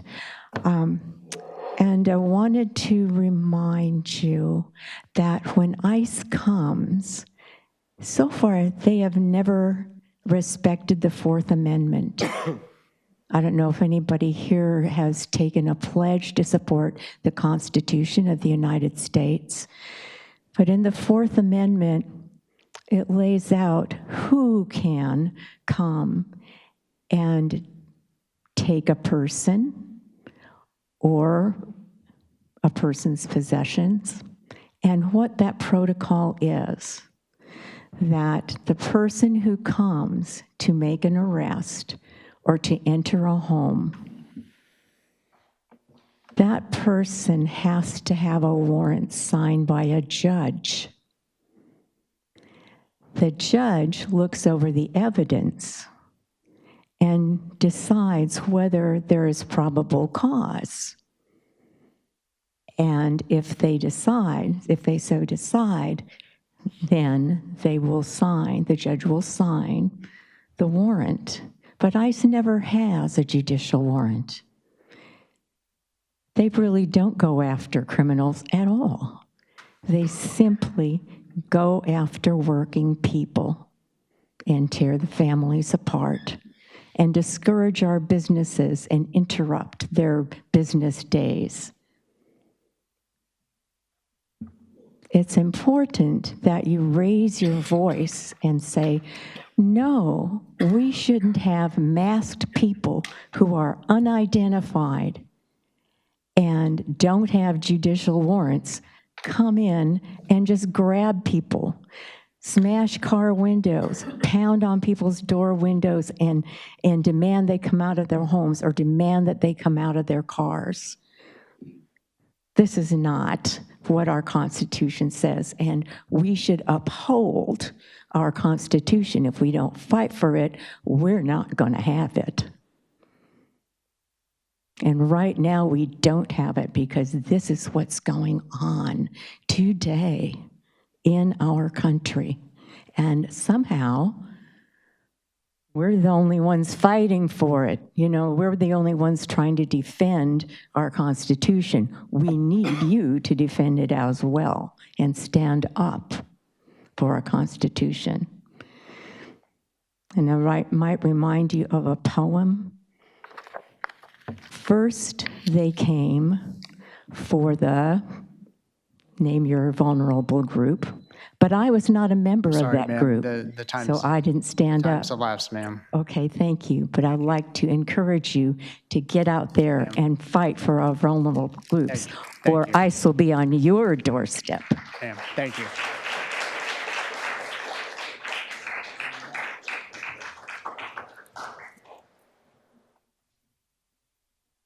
Mary Walworth. I live in Woodbridge. Thank you, you're recognized. I happen to work in the Edison School District as a speech-language pathologist and have done so for 20 years, about to start my 21st. In my elementary school, we have a motto, a school motto, that is said at every morning announcement, and it goes like this: be respectful, do your best, show kindness. And I think we should model this for our children. We should be respectful of our Constitution and our families and our neighbors. We should, what's the second one? Be respectful, do our best, of course. And finally, for God's sake, we should choose kindness, not this barbarity. This is not us to be, this is so unspeakably cruel. That's all, thank you. Thank you.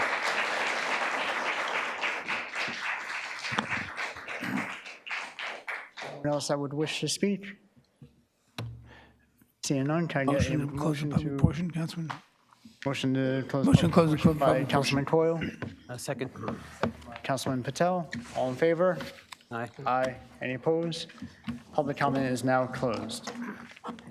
Next, we'll move on to, from the council member to the planning board. Councilman Coyle, any update?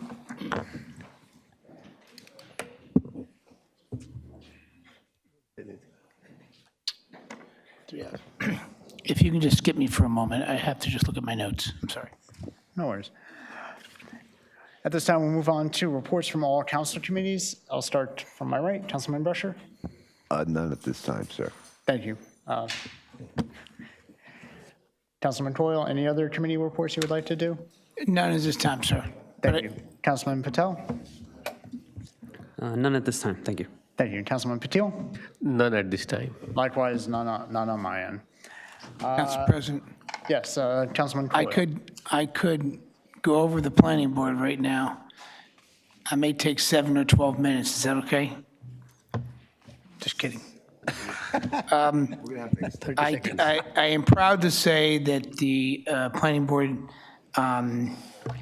came together and passed Route 27, which some of you know already, which is the redevelopment plan for the corner of Plainfield and Route 27. So there's going to be a new restaurant there and a bakery. It's called 85 Degrees. So finally, that corner is going to see some progress. It's fully approved, and looking forward to that. Thank you. Thank you, Councilman Coyle. At this time, we'll move on to points of light. Any points of light from my colleagues? Seeing none, I would be remiss if I didn't mention on behalf of the council president the jazz festival that happened the other week. It was a great event, great weather, great performances. I had a good time in attendance as well. Likewise, this past weekend was the Edison House Music Festival, which was a good turnout from what I saw, and looking forward to the upcoming events. In terms of upcoming events, we have the 9/11 Remembrance Ceremony on Thursday, September 11th, 6 p.m. at the 9/11 Memorial here in Town Hall. On Saturday, September 13th, from 4 to 8 p.m. is the Great Big Italian Festival, again here at Lake Papiani. And Saturday, September 27th is the Fall Family Spectacular on Amboy Avenue from 1 to 9 p.m. This time we'll move on to discussion items. I'll start from my right, Councilman Brusher. I'm going to save these comments for next meeting because I'd like to talk to the attorney about the affordable housing thing. And the veterans thing I'm working with Sonia on, so we haven't gotten back on that. And the flooding we all know about, but that's not settled. So I'll come back to this next meeting. Thank you, Councilman Brusher. Councilman Coyle? I'll keep it simple, Council President. I know we did some conversions on affordable housing. I just want to get a count from what that equals to and what our plan is moving forward. And I'm just truly concerned about the opioid money, the $13+ million, and how we're going to use that. I may talk about it at every council meeting, but I just think that it's important that some nonprofits in the area get involved. If we're going to do another RFP, if not, I just don't see why some people can't submit a proposal. I've read the grant, I've read it line by line, and I'd like to sit down and find out why we can't just have some small steps of spending that money in a colorful way for awareness. I'd love to see us get some swag for awareness. I think that's a simple base hit that this township has swag. If it's not ordered already, I'm sure you're thinking about it, but it's $15 million we have, and it's just not a good disease. Opioids is affecting a lot of people. This money can be used for mental health as well. I just want to start seeing more progress. Thank you. Thank you, Councilman Coyle. Councilman Patel? The main one I want to talk about is the senior transportation. So I was told by some residents that we switched over to buses instead of cars for taking seniors to doctor's visits. Do you mean the little smaller buses? Yeah. Yes. So they were having issues because, A, their hips are not working that well, and they're having hard time climbing it. I don't believe these buses have those easier, like, you know, how in the New Jersey. They are ADA accessible, so They are? yes. So there is no issue with the buses. Okay. And the other thing they complained to me about was that there is a longer wait. Response, it's got to be. It's a big thing. Guys.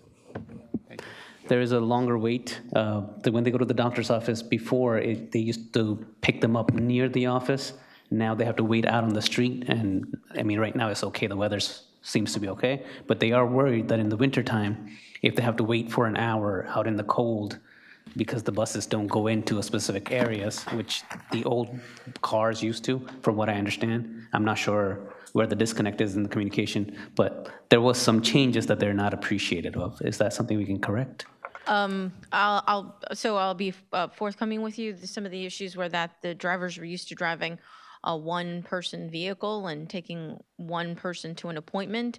The part of the program is that we can offer that to multiple seniors, and we're able to take them to multiple places, especially to their appointments. I've addressed any issues with the employees to make sure that anywhere they need to go is accessible. Oak Tree Road is probably one of them that maybe you're referring to, but they are still able to pick them up in as close as they can to those offices. JFK was another one. You know, you can't stay idle at JFK. That's part of the issue too. Yeah. So we've had open dialogue about their concerns, and I'll be honest with you, we're really not concerned in terms of, you know, what the wait times, and we didn't see any issue. Okay. I mean, as of right now, they are okay with the, you know, waiting the time, but maybe we can try to bring down the time, or maybe have tracking. I know I can't expect Uber level service, but, you know, maybe we can bring it down to 5 minutes instead of the hour, that the driver can communicate that, hey, I'll be at the location in 5 minutes, and maybe the person can wait there for 5 minutes rather than an hour, because that's a big ask, especially in the winter if there's snowing or something. I'll check to see with Dr. Patel what the issue is, if they truly are waiting for that entire hour for a driver. They shouldn't be. If you need specifics, I can get the person. If you could, that'd be great. Okay. Just give me a call tomorrow. Okay, will do. Thank you. Thank you.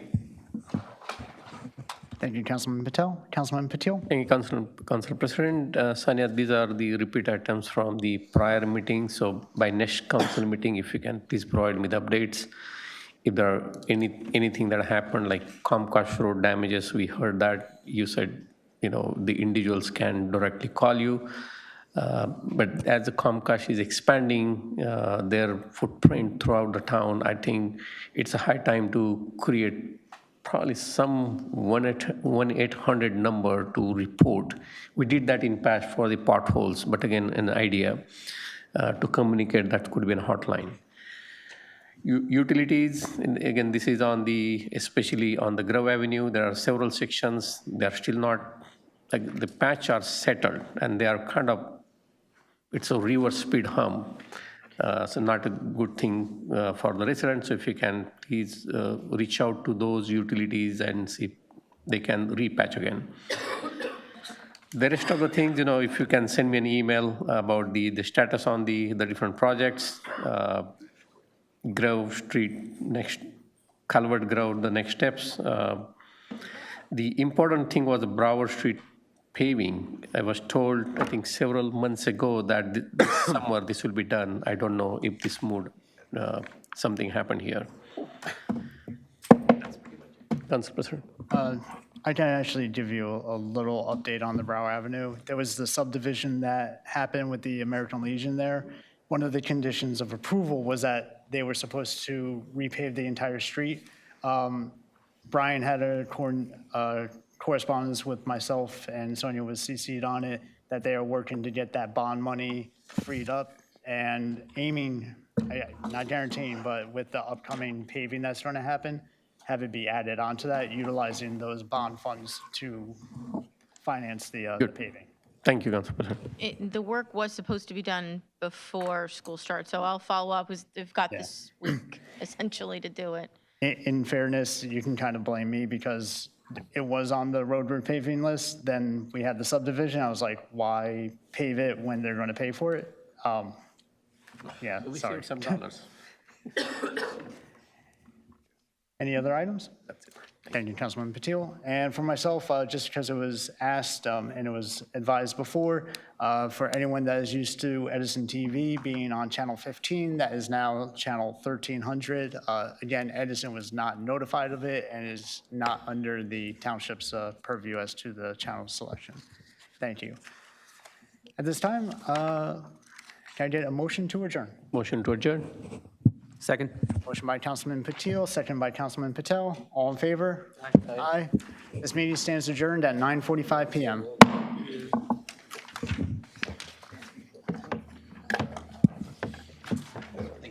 My pleasure.